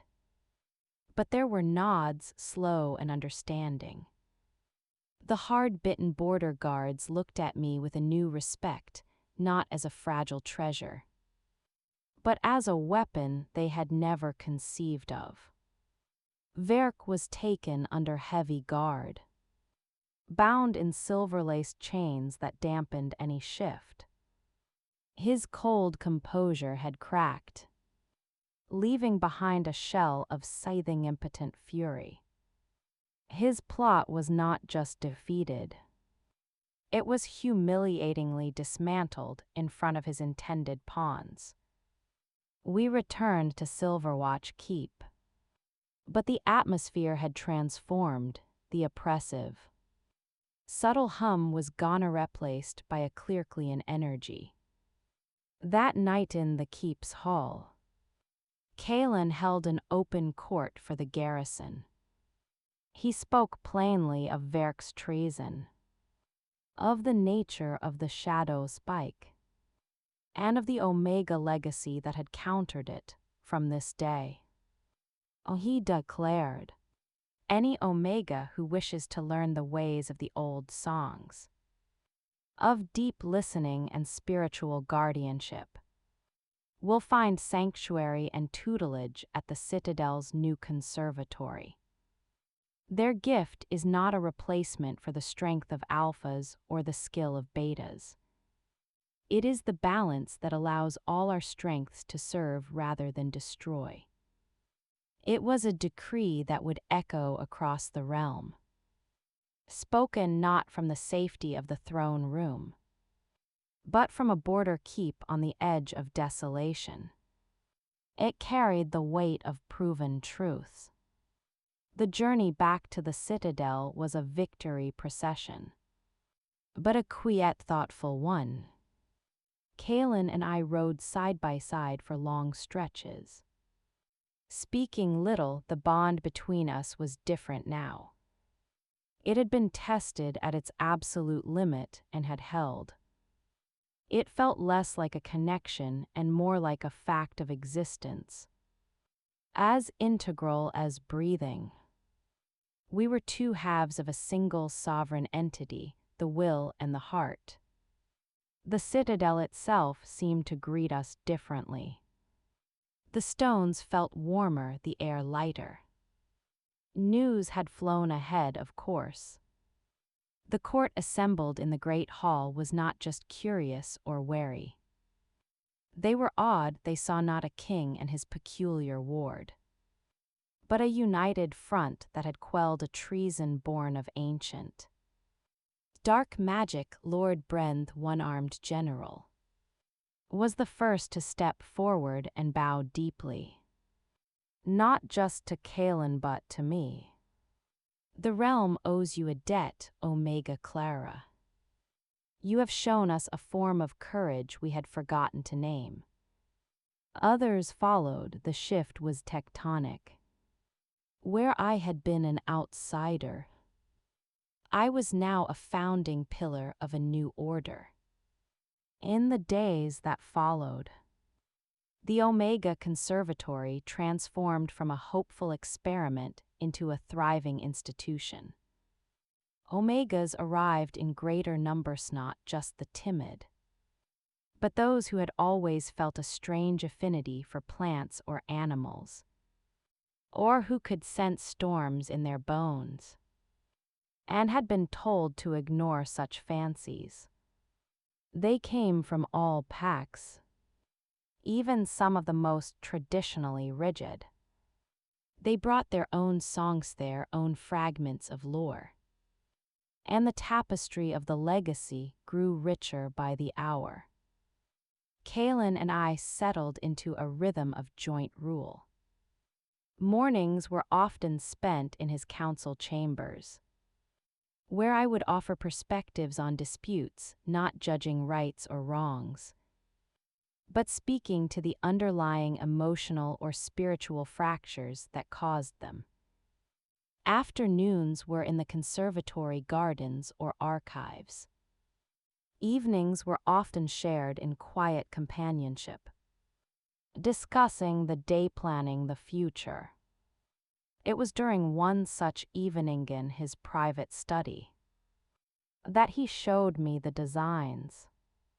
Spread on the table were architectural plans, not for fortifications, but for a new structure within the citadel grounds. The Hall of Accord, he said, his finger tracing the lines of a graceful, circular building with an open central garden. A place for counsel, for mediation, for the singing of treaties. A place where the voice of the Omega legacy will have a permanent, physical home. Its foundation will be laid where the shadow spike crystals are buried, rendered inert and sealed under stone, a reminder that from poisoned tools we can build sanctuaries. I was speechless, looking at the beautiful plans. It was a monument to everything we had fought for. It's perfect, I finally whispered. There's more. Oh, he said, a hint of uncharacteristic nervousness in his voice. He pulled a small, carved wooden box from a drawer. Inside, on a bed of black velvet, lay 2 tokens. One was a slim circlet of silver, woven in a pattern reminiscent of both vines and claws. The other was a pendant, a single drop of obsidian set in silver, hanging from a leather cord. The court scribes and historians have begun to refer to you in documents. They call you the King's Anchor or the Omega Guide. But those are roles, not titles. He met my eyes. I would have you be my sworn consort. Not in the marital sense, he added quickly, seeing my breath catch, but in the ancient pack sense. The bonded counterpart to the Alpha. My equal in rule and in spirit. The heart of the Blackclaw crown will you wear these. The circlet on formal occasions, the pendant always. Tears blurred my vision, this was beyond claiming. This was constitutional. It was making the bond that saved the kingdom the foundation of its future governance. He was offering me a share of his sovereignty. Not out of romantic love but out of profound, hard-won respect and necessity. Yes, I said, my voice thick with emotion. Yes, Kaelen. He took the pendant and with solemn care placed it around my neck. The obsidian felt warm against my skeina piece of his world, of the ridge we had conquered together. Then he lifted the silver circlet and settled it gently on my brow. It was not heavy, but its significance made my head spin. Then rise, consort Clara, he said softly, offering his hand. And let us go and build our hall, the coronation, or rather, the swearing-in of the first Omega consort in Blackclaw history was not a single event, but a week-long festival of a new era. They called it the Accordant Week. There were games of skill, not just martial but of herb lore, tracking and music. There were feasts where the food was prepared using recipes from every pack, including humble Omega dishes from silverwood. For the first time, the Citadel's gates were thrown open to the common people, and they streamed in wide-eyed to see the gardens and the half-built Hall of Accord. The central ceremony was held in the Great Hall. I stood before the assembled might of the realm, wearing a gown of deep gray and silver, the obsidian pendant at my throat, the silver vine and claw circlet on my head. I felt none of the terror of my first days here. I felt grounded, sure. Kaelen in his full regalia did not place the crown on my head, it was already there. Instead, I held out the royal scepter, a rod of black iron topped with a moonstone. Traditionally, only the Alpha King touched it. Place your hand with mine, he said. His voice echoing in the silent hall, I did. My smaller, paler hand rested over his on the cold iron. The moonstone glowed, emitting a soft, harmonious light that bathed us both. By stone and spirit, by blood and bond, Kaelen intoned. I, King Kaelen, Alpha of the Blackclaw, recognize Clara as my consort, the heart of the crown, the keeper of the Omega legacy. Her voice is my counsel. Her song is my balance. Her will is inseparable from the will of the throne. So swear I. A head scribe then stepped forward and presented a new, beautifully illuminated document, the Accord of the Twin Pillars. It formally established the roles of Alpha Sovereign and Omega Consort as the dual interdependent foundations of the realm. Kaelen signed it with a flourish of black ink. I signed below with a silver one. The hall erupted in a roar that was not just approval, but catharsis. The uncertainty was over. The path was clear after the ceremony. As we greeted well-wishers, I saw them, a group from my old pack Silverwood. My former alpha was there, looking older, his expression a mix of pride and sheepishness. And beside him, holding a small bundle of dried chamomile and lavender, was Liana's mother, who had been like an aunt to me. Tears sprang to my eyes as I accepted the humble herbs.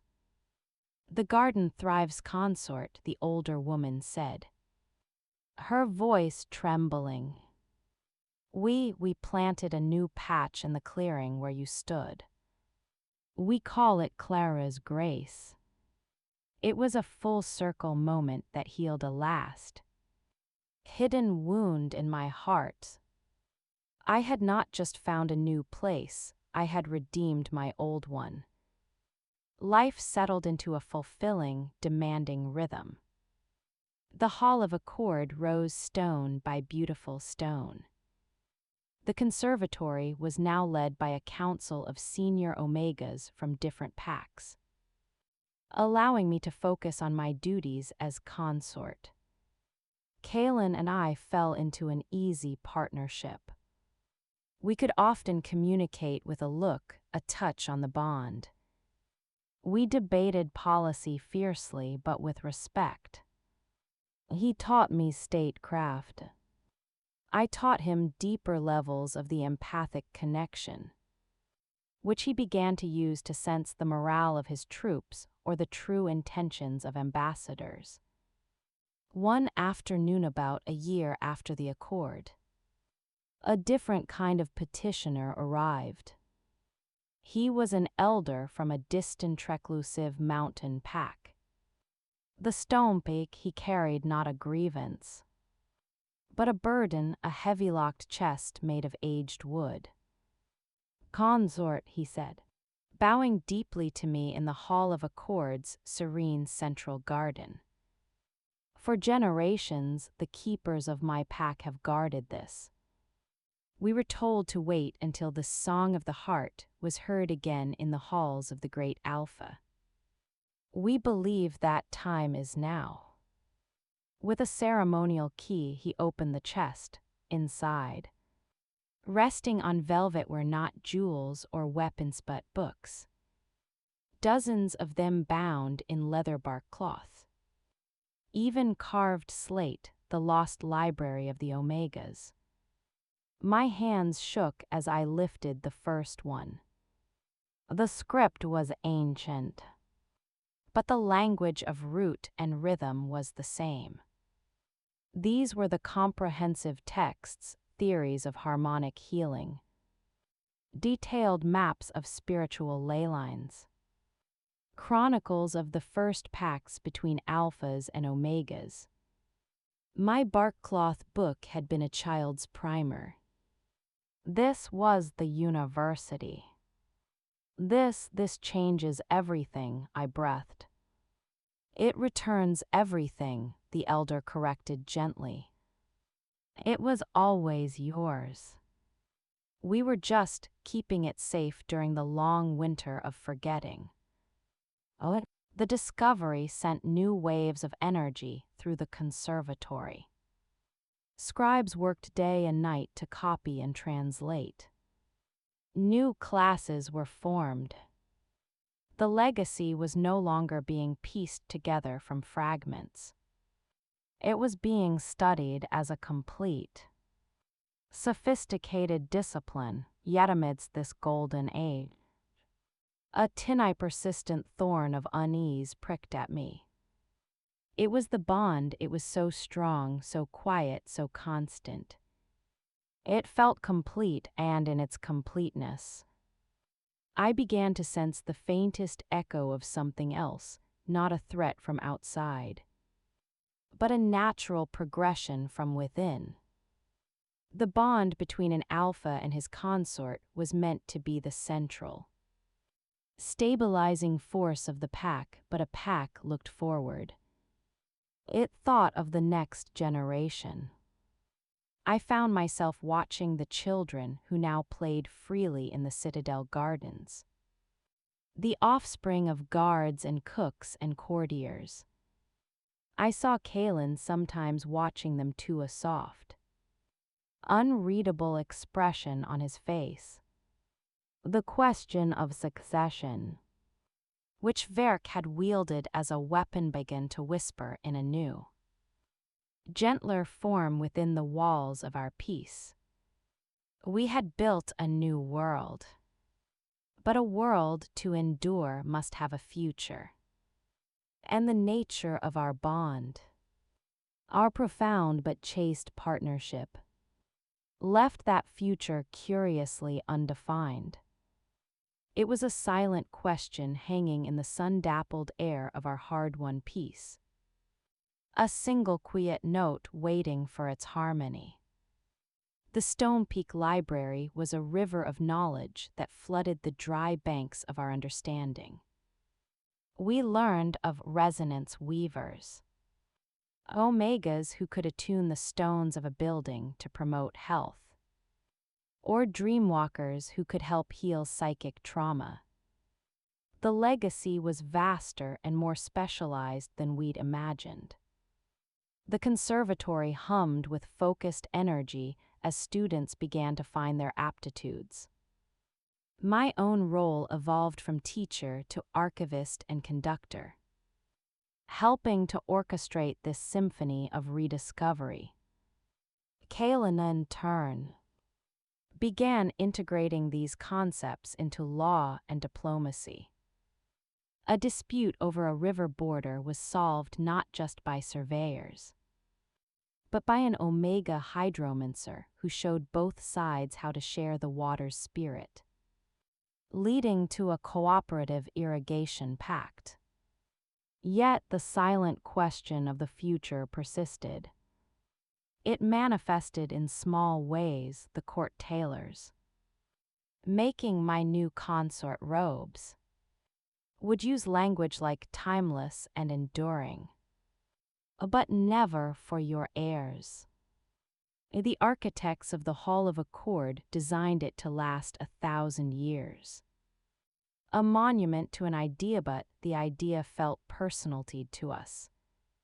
The answer came from an unexpected direction.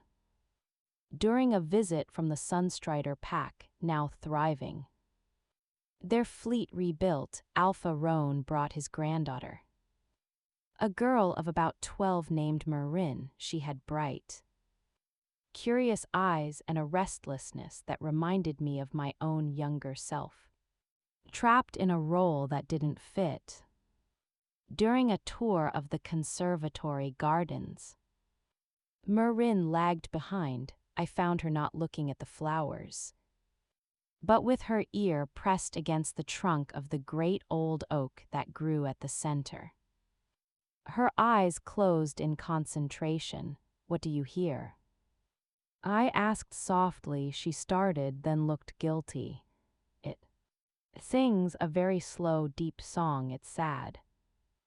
It misses its friend, his friend.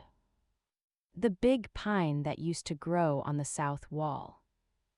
They took it down before the last winter storms, remember? The oak is lonely." I remembered the pine. It had been rotten, a danger. No one had thought of the oak's connection to it. This was a pure, innate Omega gift, untaught and keen. That evening I spoke to Kaelen. The legacy isn't just about us. It's a thread that must be woven forward. But the old way, direct bloodline succession, it feels too small for what we're building. What if the next heart of the crown isn't born to it, but chosen for it, nurtured for it, He understood immediately. You're thinking of an heir not of our blood, but of our spirit. A successor to the title of consort, trained from youth. It's how the best craft masters choose their apprentices. I said not by birth but by talent and temperament. We could find children from any Pakani rank. Who show the gift, bring them here, train them. The most gifted. The one who best understands the balance with the sitting alpha. Would be named heir apparent to the consortship. Kaelen's eyes lit with the fire of a new brilliant strategy. It decentralizes the power Verk craved. It makes the consort a true institution. Not an accident of marriage. It ensures the Omega voice is always strong. Because it is always chosen from the best, he took my hands. Clara, it's perfect, we will found the cradle. The cradle was established within the conservatory wing. It was not an orphanage but a prestigious academy.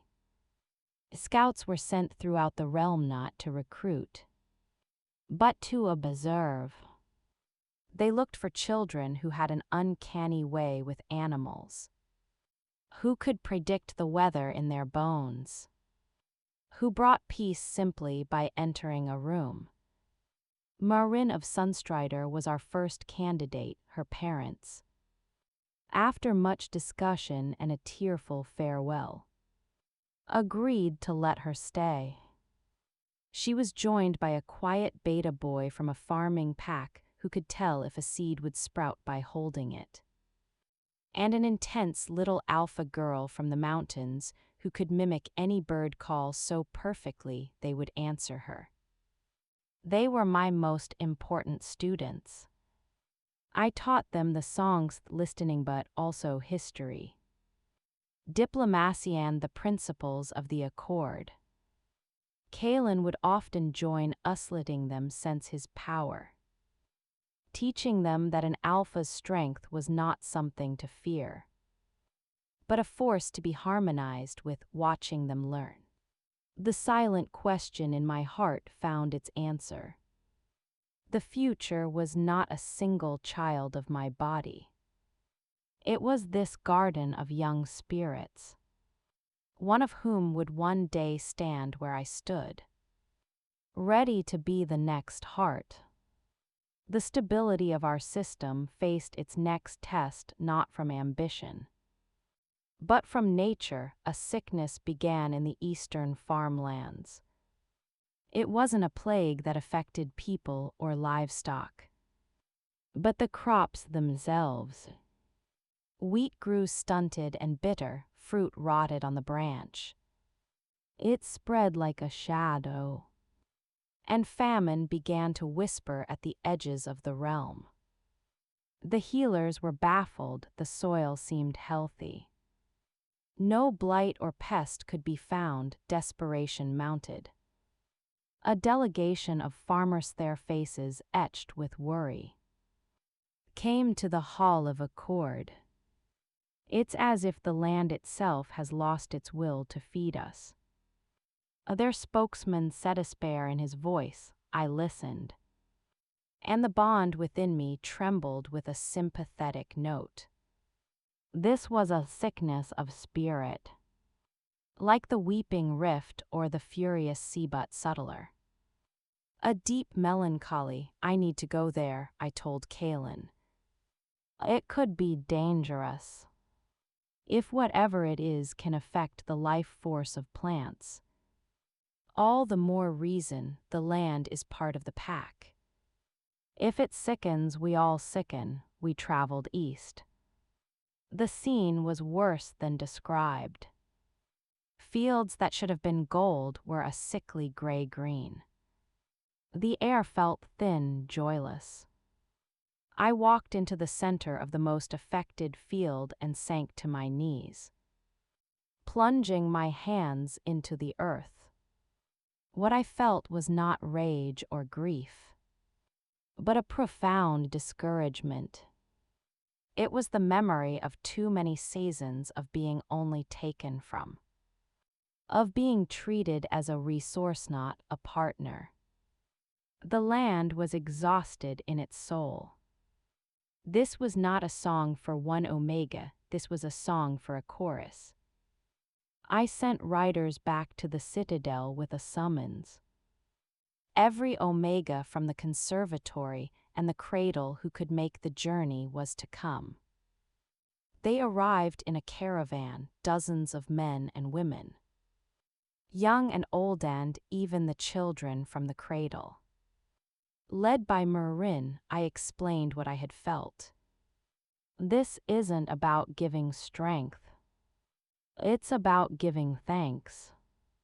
About reminding the land of its own goodness, its purpose. We will sing the song of gratitude from the Stone Peak Library. All of us together as the sun set. We formed a great circle in the withered field. The farmers and Kaelen's guards watched from the perimeter. I began the sanga simple, repeating melody of thanks for the sun, the rain, the deep. Nurturing dark, one by one the other Omegas joined, their voices weaving into a complex, beautiful harmony. The children's high, pure notes soared above it like birds. We sang not to the plants but to the soil, to the tiny lives within Ito, the ancient bedrock below. We sang of partnership, of mutual care. We poured out our gratitude for its past bounty and our promise for future stewardship. We sang until the stars shone bright. No miraculous change was visible in the dark. Exhausted, we slept in tents at the field's edge. I was woken at dawn by Marin shaking my shoulder. Her face alight, consort Clara look, I stepped out. The first rays of sun were touching the field, where yesterday there had been gray despair. A faint but unmistakable green flush was visible at the base of the wheat stalks. The land hadn't healed overnight, but it had turned a corner. The will to live was returning, the farmers wept. Kaelen looked at the circle of weary, hopeful Omegas, then at the greening field. And I felt a surge of pride through our bond so powerful it brought tears to my own eyes. We had faced a silent-spreading shadow, and we had answered it not with a command, but with a chorus of thanks. The legacy was no longer just a tool for crises. It was becoming the daily language of our relationship with the world. And in the center of that singing circle, I saw the future in Marin's shining eyes. In the focused face of the little beta boy holding a handful of now hopeful soil. The heart of the crown would beat strong. Long after I was gone, the singing of the fields, as it came to be called, echoed through the realm with a resonance that rivaled the defeat of Verk. It was a quieter victory, but in many ways more profound. It proved the Omega legacy was not just a weapon for kings or a cure for magical blights, but a vital, practical force for the prosperity of every farmer, every family. Petitions for Omega advisors flooded in from agricultural packs, mining collectives, and even fishing guilds. The cradle swelled in numbers. We established a system of foster cradles in major packs, satellite schools where local children with the gift could receive initial training, with the most promising sent to the citadel for advanced study. The consortship was becoming a genuine institution. its succession pipeline clear and merit-based. Amid this flourishing, the bond between Kaelen and Mai deepened into a serene, powerful constant. It was the bedrock of everything. We could sit in a council meeting and have an entire silent conversation through flickers of emotion and intent. We could walk through the gardens and feel each other's peace. It was a partnership more intimate than any romance I'd heard of in tales, built on absolute trust and shared purpose. One crisp autumn day, as we walked the finished paths of the Hall of Accord, its central garden now a masterpiece of harmonious plantings, Kaelen stopped by the sealed stone that covered the buried shadow spike fragments. "The poison is gone from them," he said, not as a question, but a statement felt through our bond. "They're just crystal now, cold and quiet." I placed my hand on the smooth capstone. He was right. The malignant song was utterly absent. What was meant to incite rage now anchors a hall of peace. A fitting end. He was silent for a long moment, looking at our joined reflections in the polished black marble of a nearby pillar. "Do you ever wonder, Clara, what our bond could be if we allowed it to become more?" My breath hitched. This was the uncharted territory we had always carefully skirted. "More, the tales," he said, his voice low. "The old tales from the Stone Peak Library. They speak of alpha-omega pairs who were not just ruler and guide, but true mates. Their bond was said to be so deep. They could share thoughts, feel each other's joys and pains as their own across any distance. Their union created a harmony that blessed the land itself." He turned to me, his stormy eyes serious. "We have something powerful, but I have read descriptions of something transcendent." I understood his curiosity. We were scholars of this legacy now. The temptation to explore its furthest reaches was natural, but a cold trickle of fear followed the warmth of his words. "I've read those tales too, Kaelen," I said carefully. "They also speak of the risk such abundance fully forged is permanent and all-consuming. If one dies, the other often fades. Their identities can become so intertwined they lose themselves. It's not just a partnership, it's a fusion." I touched the obsidian pendant at my throat. "What we have is strong enough, it built this." I gestured to the hall around us.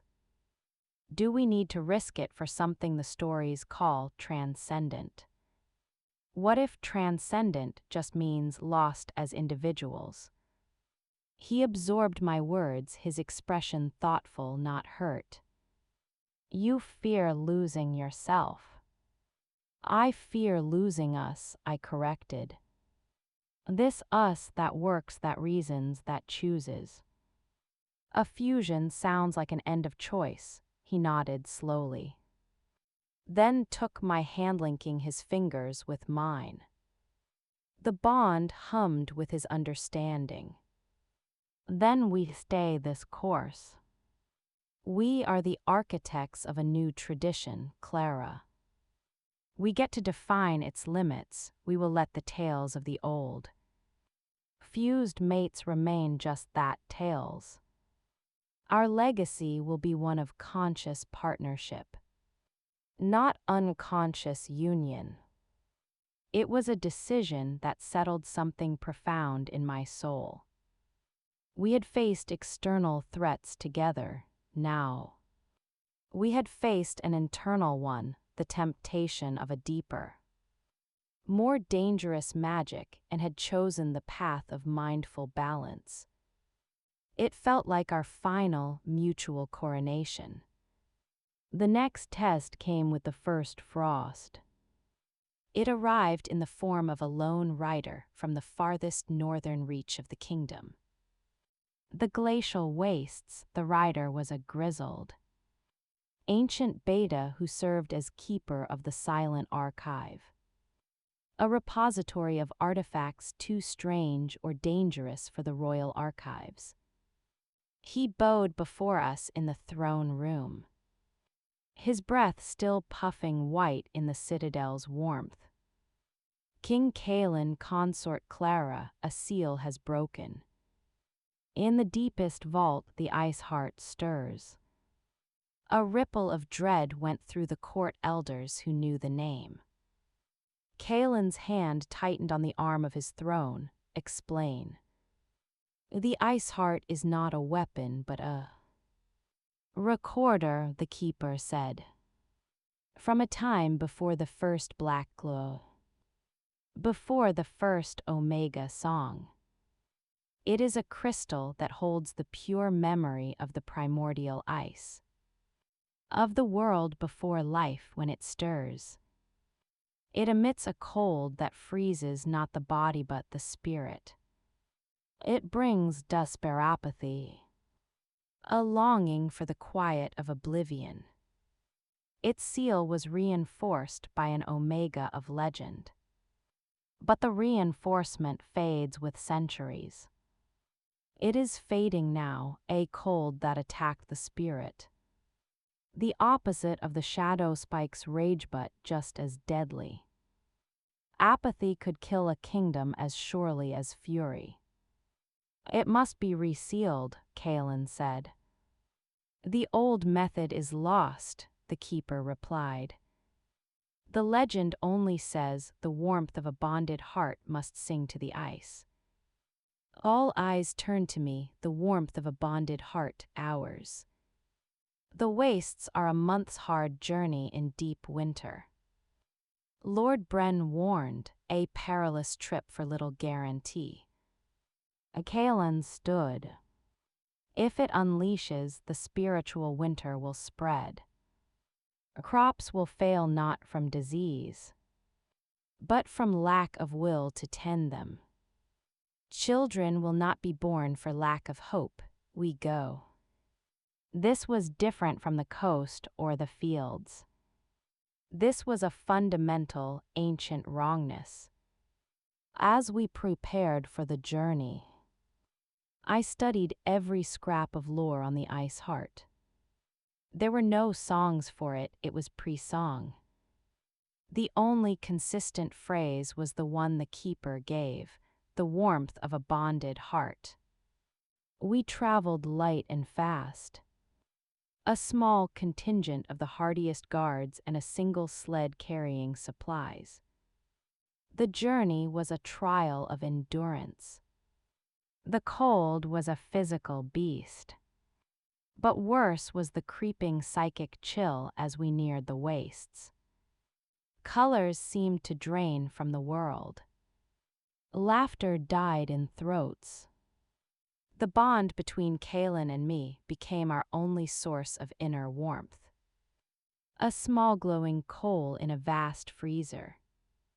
The silent archive was a cave carved into a glacier. The air inside was so cold it hurt to breathe. In its heart, on a pedestal of blue ice, sat the ice heart. It was a beautiful, terrifying thing, a geometrically perfect crystal of clear blue, pulsing with a slow lightless radiance. Just looking at it made me want to sit down to stop trying. To let the quiet cold take me. The keeper and the guards waited at the entrance. They could not come closer. Only Kaelen and I, our bond a shield, could approach. The despair was a physical pressure, my thoughts slowed. Why fight? The ice is clean, the quiet is peace. Kaelen gripped my arm. Clara, look at me. I forced my eyes to his face was pale, his lips almost blue. but his eyes held the storm fighting, the unnatural calm. The warmth of a bonded heart, he gritted out. It has to be us, but how singing seemed absurd. This thing predated song, then I understood. It wasn't about a melody, it was about the bond itself. The connection, the story of us. I took both his hands in mine, I didn't sing, I spoke. I poured my will into our bond and used it as a conduit. Projecting not a song but a memory. I showed the ice heart the clearing in Silverwood, the terror. The giant beast, the spoken name. I showed it the training courtyard, the shared control. The promontory in the storm, the shattered shadow spike. The singing circle in the field, the children in the cradle. The hall of accord, I showed it our choice on the garden path. To remain partners, not to fuse. I showed it the warmth of decision off, struggle off, growth. Of building something together. It was the story of two people choosing connection over isolation. Balance over extremist, life over stillness. We stood there, pouring the entire narrative of our partnership into the ancient crystal. It was the ultimate act of the Omega legacy, not commanding, but communicating, not fighting a force, but offering it a different truth. The ice heart's pulsing slowed. The lightless radiance dimmed, a single hairline crack appeared on its surface with a sound like a distant sigh. The oppressive, spirit-numbing cold in the chamber lifted.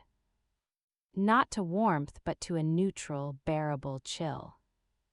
The crystal went dark and still, a dormant inert lump of ice.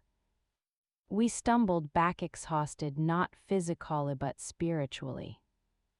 As if we had just recounted our entire lives in a single breath. The keeper rushed forward, his eyes wide. He placed a new Sela band of inscribed silver around the crystal's base. It glowed briefly, then settled.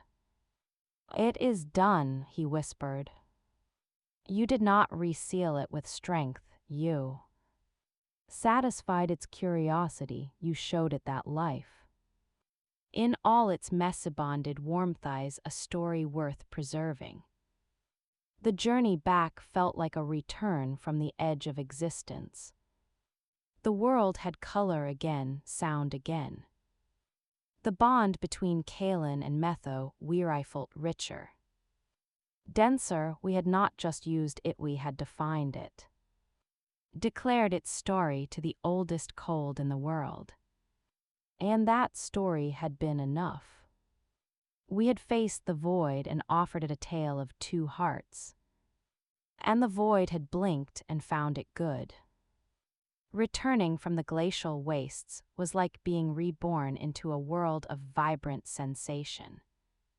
The city-eyed Laois, imposing, now felt overwhelmingly alive, the chatter from the kitchens.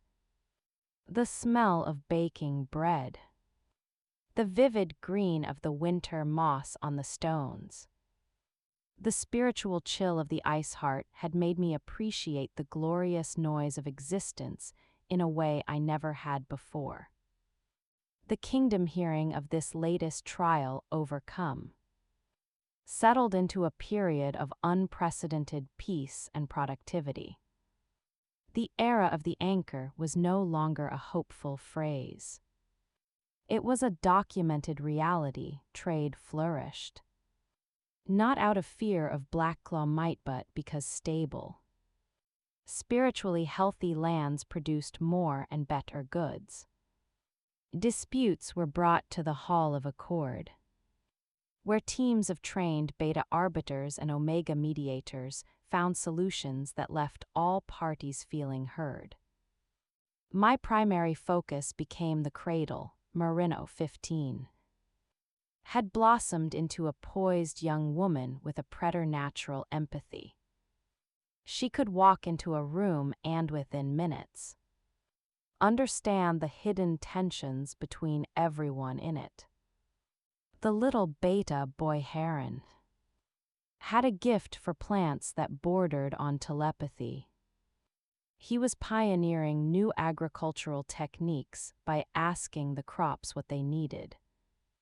The intense alpha girl Lyra had mastered her inner beast so completely she could shift single body parts at will, a claw for digging, a wolf's nose for tracking, a display of control that amazed even Kaelen. They were the first generation raised entirely within the new paradigm. To them, balance was not revolutionary. It was common sense on a bright spring morning.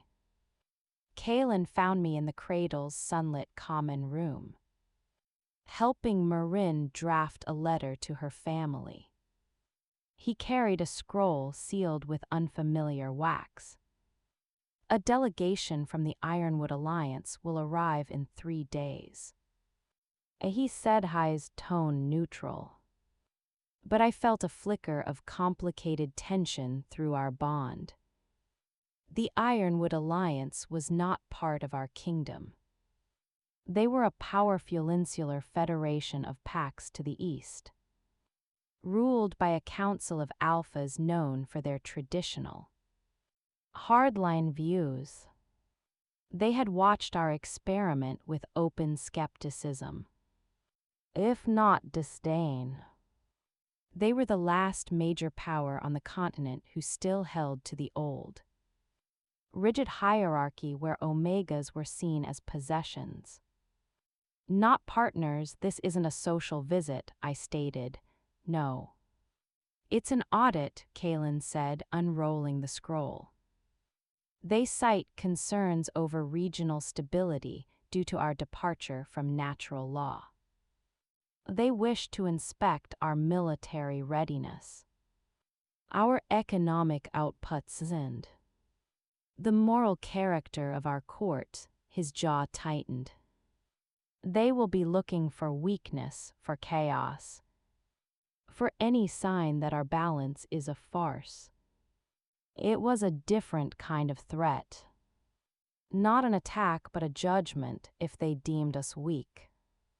They might impose sanctions or worse, encourage internal dissent among our more traditionalist packs.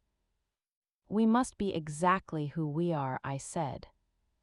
Though my own anxiety spiked, we cannot pretend for them. The truth is our strength, agreed, Kaelen said. But we must be prepared for their provocations. They will try to rattle you, Clara, to make you seem emotional, irrational, to make me seem dominated. The next 3 days were a whirlwind of preparation, not of false displays, but of ensuring our best truths were visible. The conservatory would hold a public demonstration of harmonic healing. The cradle children would give a presentation. The Hall of Accord would host a feast. The Ironwood delegation arrived with a clatter of stark black armor and dour expressions. Their leader, High Alpha Vorstag, was a man carved from granite, with cold gray eyes and a beard like iron filings.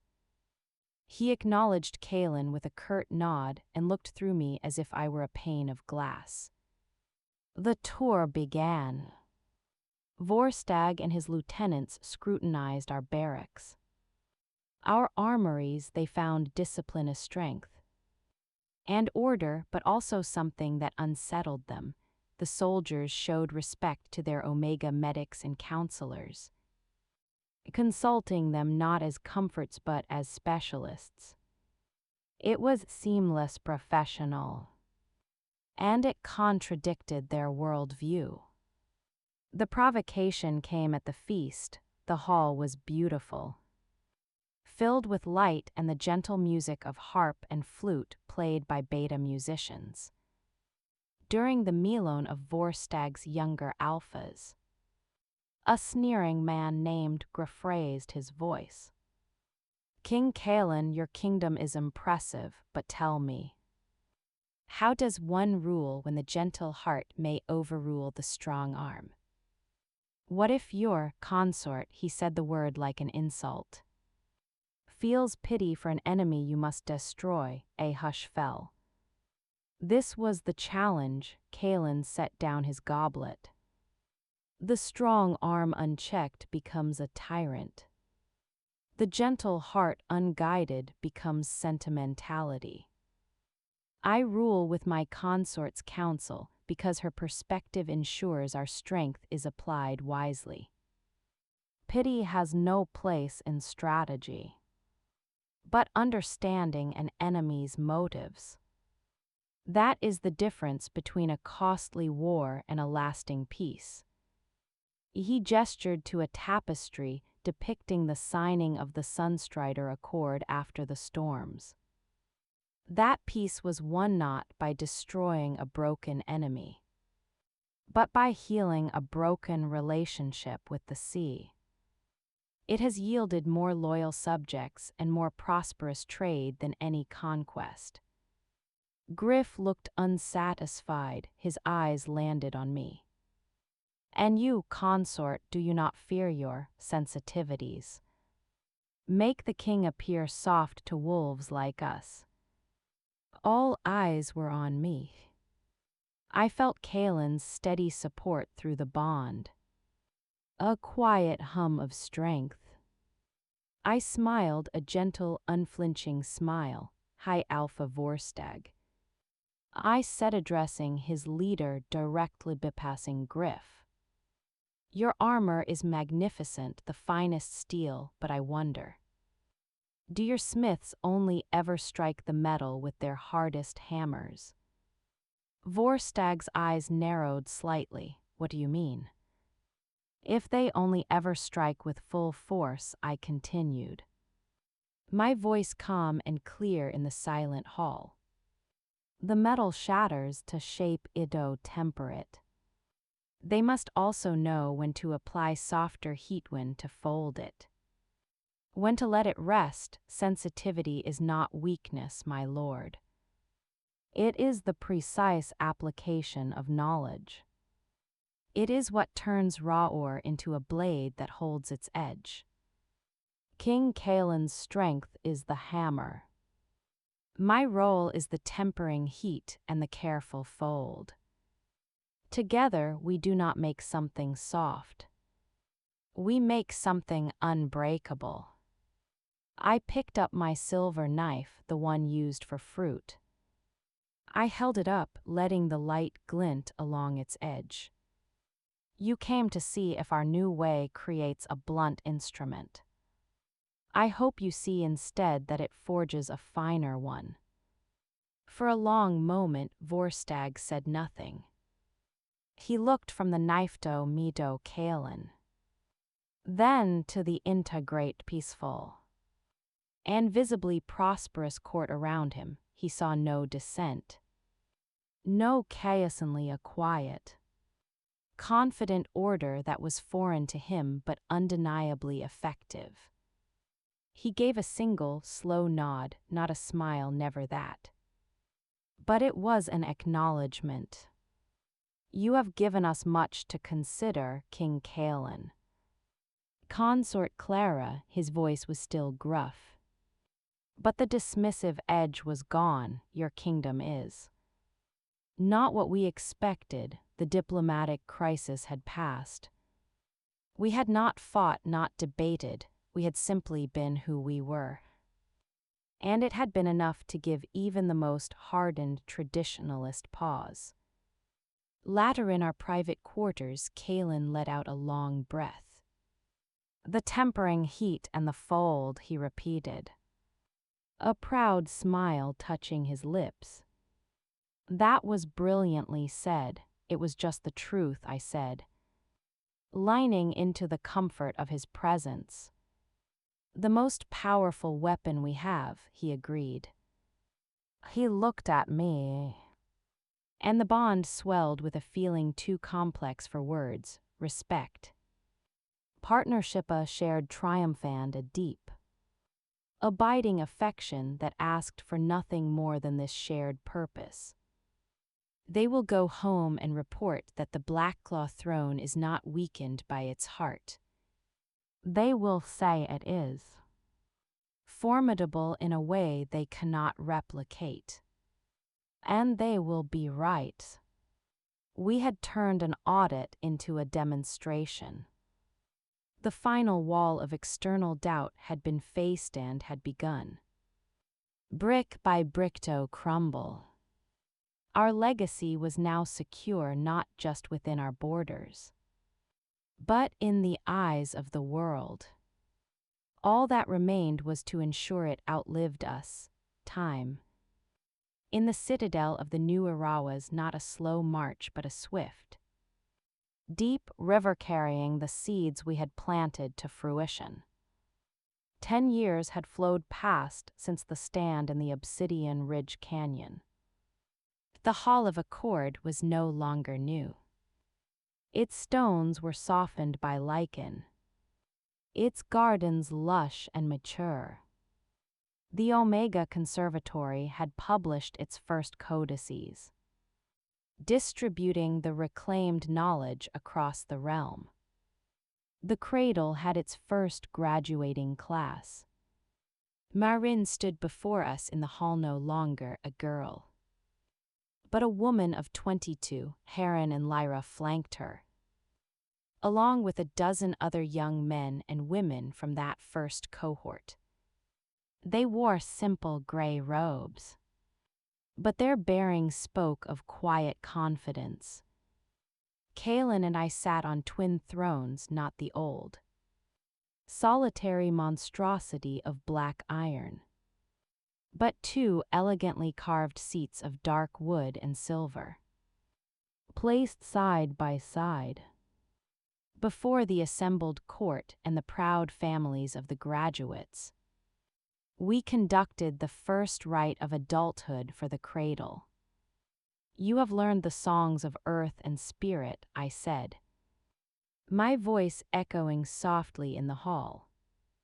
You have studied the history of balance and the cost of its absence. You have trained your gifts not as weapons, but as tools for healing, for understanding, for building. Do you swear to use this knowledge for the stewardship of your packs and the harmony of the realm? As one they responded, we so swear. Kaelen stood. Then by the authority of the twin pillars, we release you from the Cradle. Go forth as adepts of the Omega legacy. Be guides to your alpha-shealers, to your people, and keepers of the peace that flows from understanding. One by one they came forward. Marin knelt first. I placed a silver circlet, a simpler version of my own, upon her brow. Kaelen gave her a pendant, a droplet of clear quartz. For clarity of insight, he said. When the last adept had received their tokens, the hall erupted into applause that was both joyful and solemn. The legacy now had its own adult practitioner, scattered across the kingdom like vital new root systems. That night in the quiet of our shared study, Kaelen unrolled a map on the large oak table. It showed the entire continent, with our kingdom at its heart. The Ironwood Alliance has signed a formal treaty of mutual recognition. He said, pointing to the east. Not an alliance, but an acceptance. The coastal tribes to the south are petitioning for Omega advisors to help with seasonal hurricanes. He looked up, his stormy eyes alight with a vision. The idea is spreading, Clara. Not by conquest, but by example. I traced the mountain ranges on the map. The seeds from the cradle are taking root. In a generation, this won't be the Blackclaw way. It will just be the way, he nodded. Then his expression grew more personal, more tender. We have built the future, the institution is sound. The succession is clear. He reached across the table and took my hand. The bond between you after all these years was a profound, silent ocean of mutual knowing. Do you remember long ago? I asked you if you ever wondered about more. A flutter of the old caution touched my heart. I do. I no longer wonder, he said, his thumb stroking my knuckles. What we have is the more. It is the choice renewed every day. It is the partnership that built a hall and changed a continent. It is the trust that faced down ice and judgment. I would not trade a single moment of our conscious, chosen bond for any fabled fused union from the old tales. This is the transcendence. It is the work and the love put into the work. Tears pricked my ice knot of sadness, but of a fulfillment so deep it felt like completion. It is enough, I whispered. It is everything, he smiled. The rare, full smile that still had the power to make my breath catch. Then let us enjoy the world we made, heart of my crown. Together. The following years were the golden autumn of our reign. We traveled the realm not as troubleshooters, but as celebrated symbols of the peace we had forged.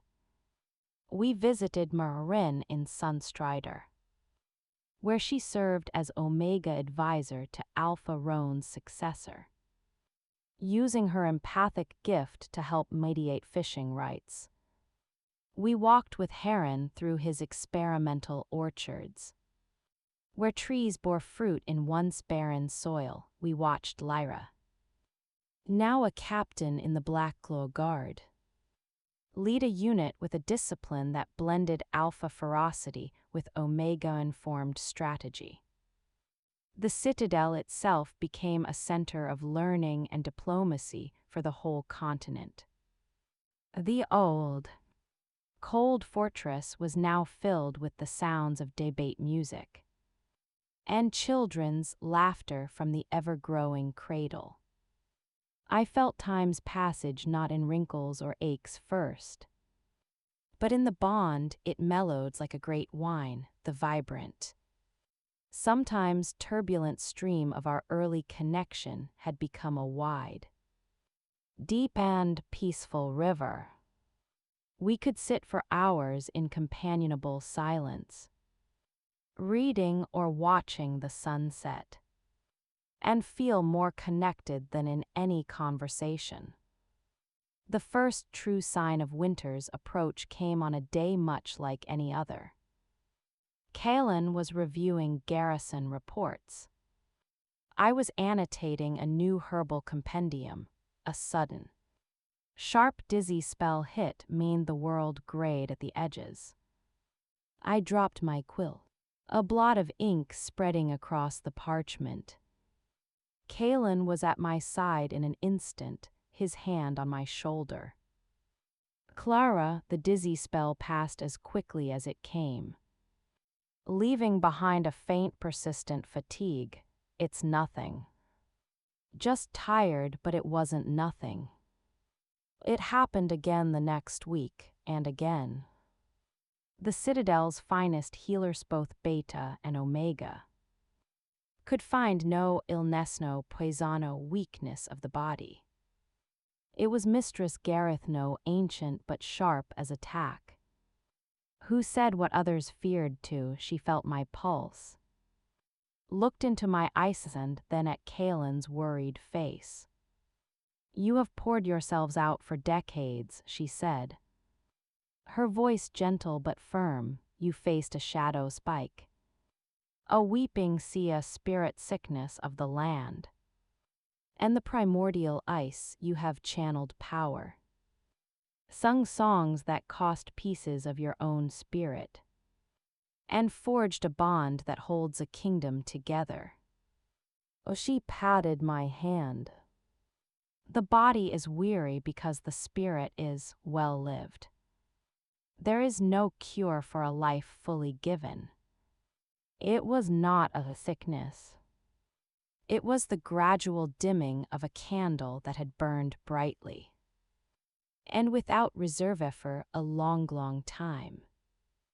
Kaelen took the news not with anger, but with a sorrow that settled into the lines of his face. That night, as we sat on our balcony overlooking the twinkling lights of the citadel town below, he held my hand tightly. I feel it too, he admitted, his voice rough, slowing. Not in my body, but in the vitality of the bond. It's not weakening, he rushed to clarify. Feeling my spike of fear. It's just settling into its final, quiet form. Like a great story being written to its last. Peaceful sentence, I leaned my head against his shoulder.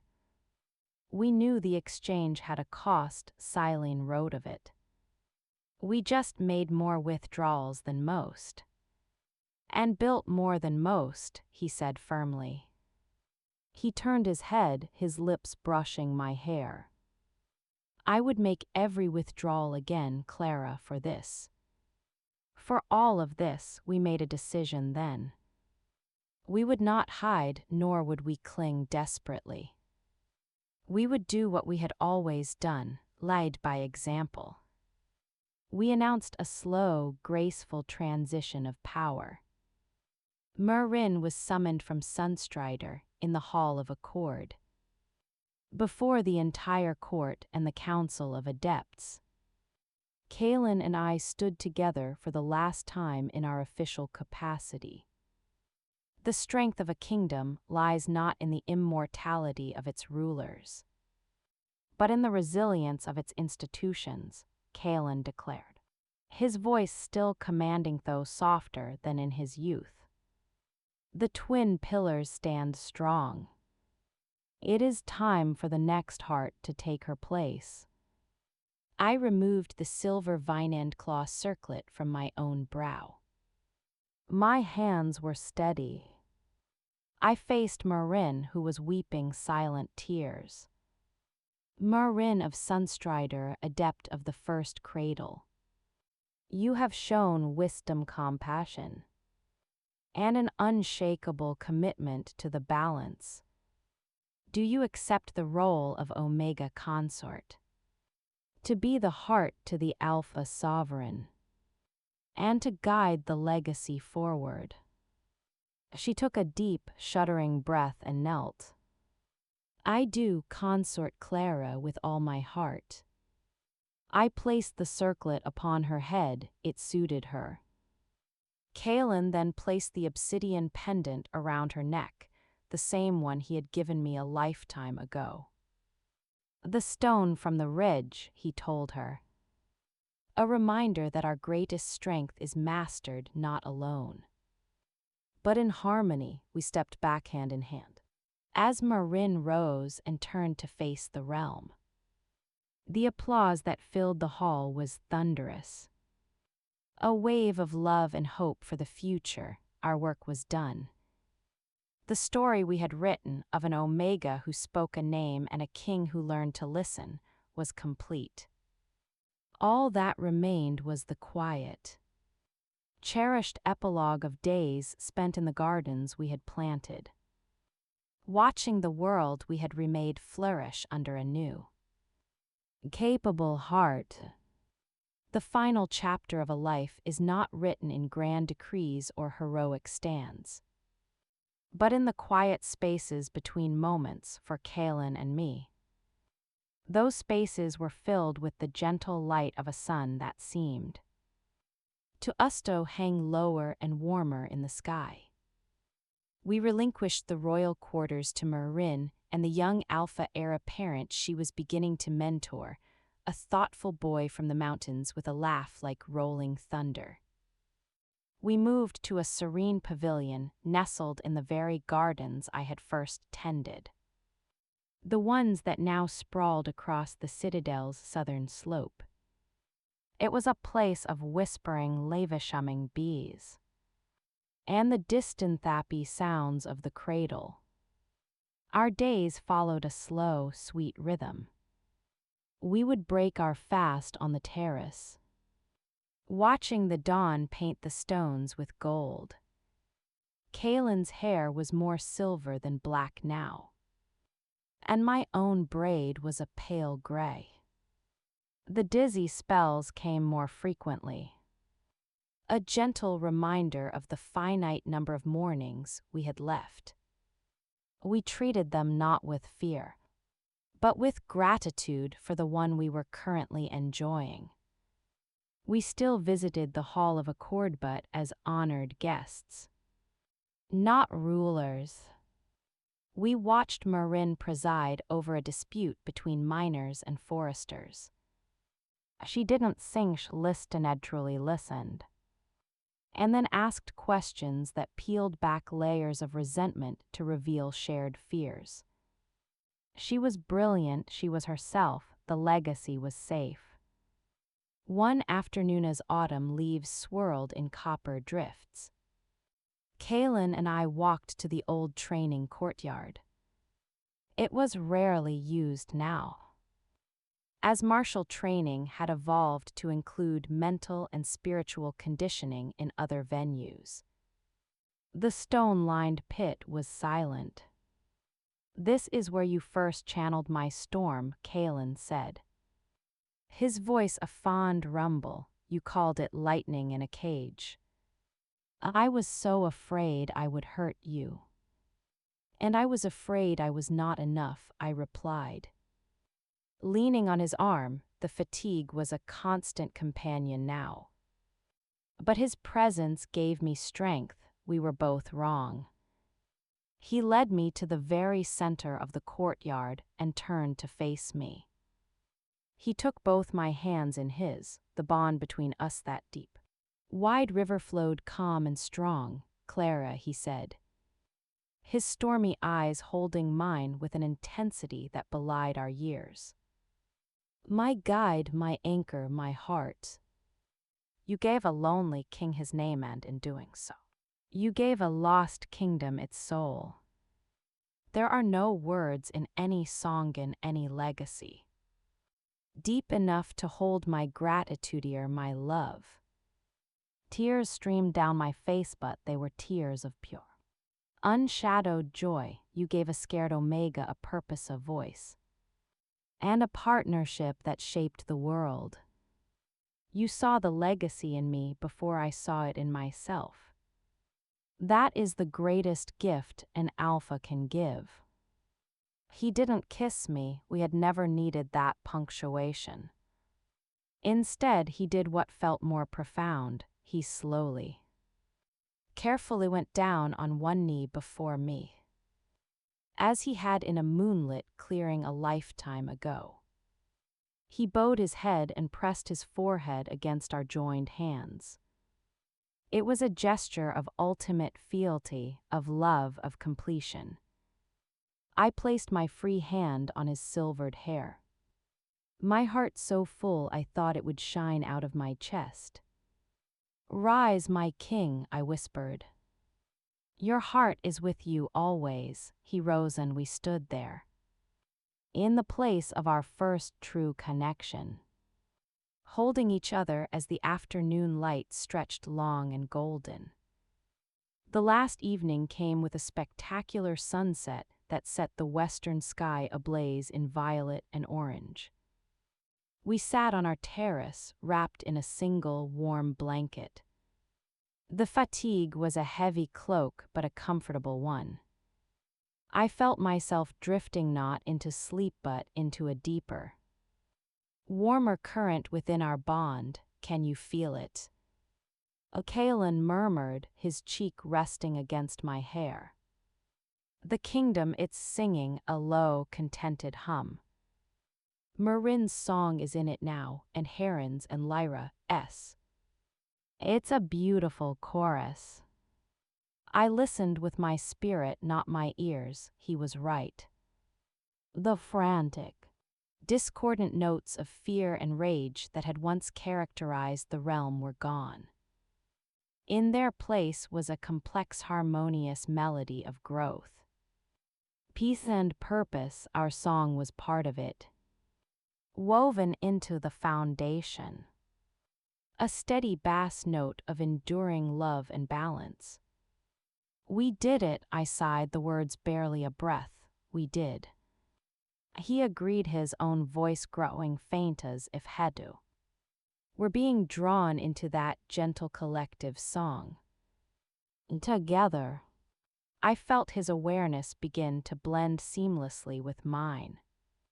Not in the terrifying fusion we had once feared, but in a natural, graceful convergence.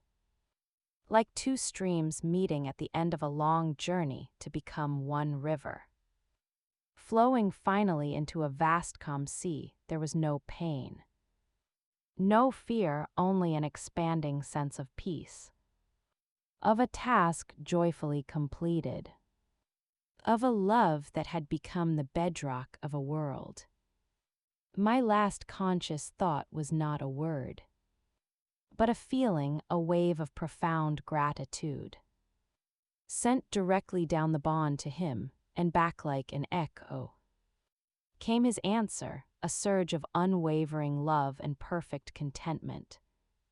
And Thena's the last sliver of sun dipped below the horizon. The two pillars of the Blackclaw throne, the will and the heart, ceased their separate existences. Our individual stories ended not with a period, but with a restful, harmonious chord that resonated through the bond we had forged. A chord that would hum in the stones of the citadel, in the branches of the gardens, and in the spirit of the kingdom. For as long as the legacy endured, we were gone. But the song we had written together played on epilogue. The news spread quietly, on a dawn breeze scented with jasmine. The first to know were the adepts in the conservatory, who felt the gentle shift in the harmonic field of the citadel, a great, steady pulse becoming two quieter intertwined echoes, and then softening into a permanent, peaceful resonance within the land itself. There was no grand state funeral, that was not their way. Instead, Marin's new Omega consort declared a week of quiet reflection in every pack. In every home, people were encouraged to tell the story of the Omega who named the king, and the king who claimed her not as a prize, but as his counterpart. They told it to their children by the fire in the citadel. A simple, beautiful ceremony was held in the Hall of Accord.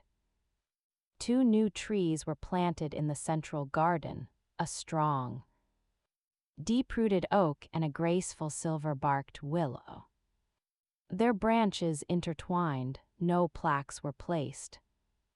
Their names were in the stones, in the songs, in the very air. Marin often walked there, her hand resting on the obsidian pendant at her throat. She could feel them not as ghosts, but as a presence, like the warmth left in a stone after a sunny day. A promise that the balance they had fought for was eternal. Years turned into decades. Marin guided her own alpha sovereign with wisdom and grace. The cradle produced new generations of healer skides, and weavers the Blackclaw dynasty. Under the steady rhythm of the twin pillars, new centuries of peace and flourishing art science. And spirit. The tale of King Kaelen and consort Clara passed from history into legend. And from legend into myth, but in the quiet moments. When an Omega's song soothed a fever or an Alpha's strength was guided to protect rather than destroy. Those who remembered the old stories would smile. They would feel the low-contented hum in the world. The enduring chord of the first great bond. And they would know it was not a myth at all. It was the foundation, and the foundation was sound.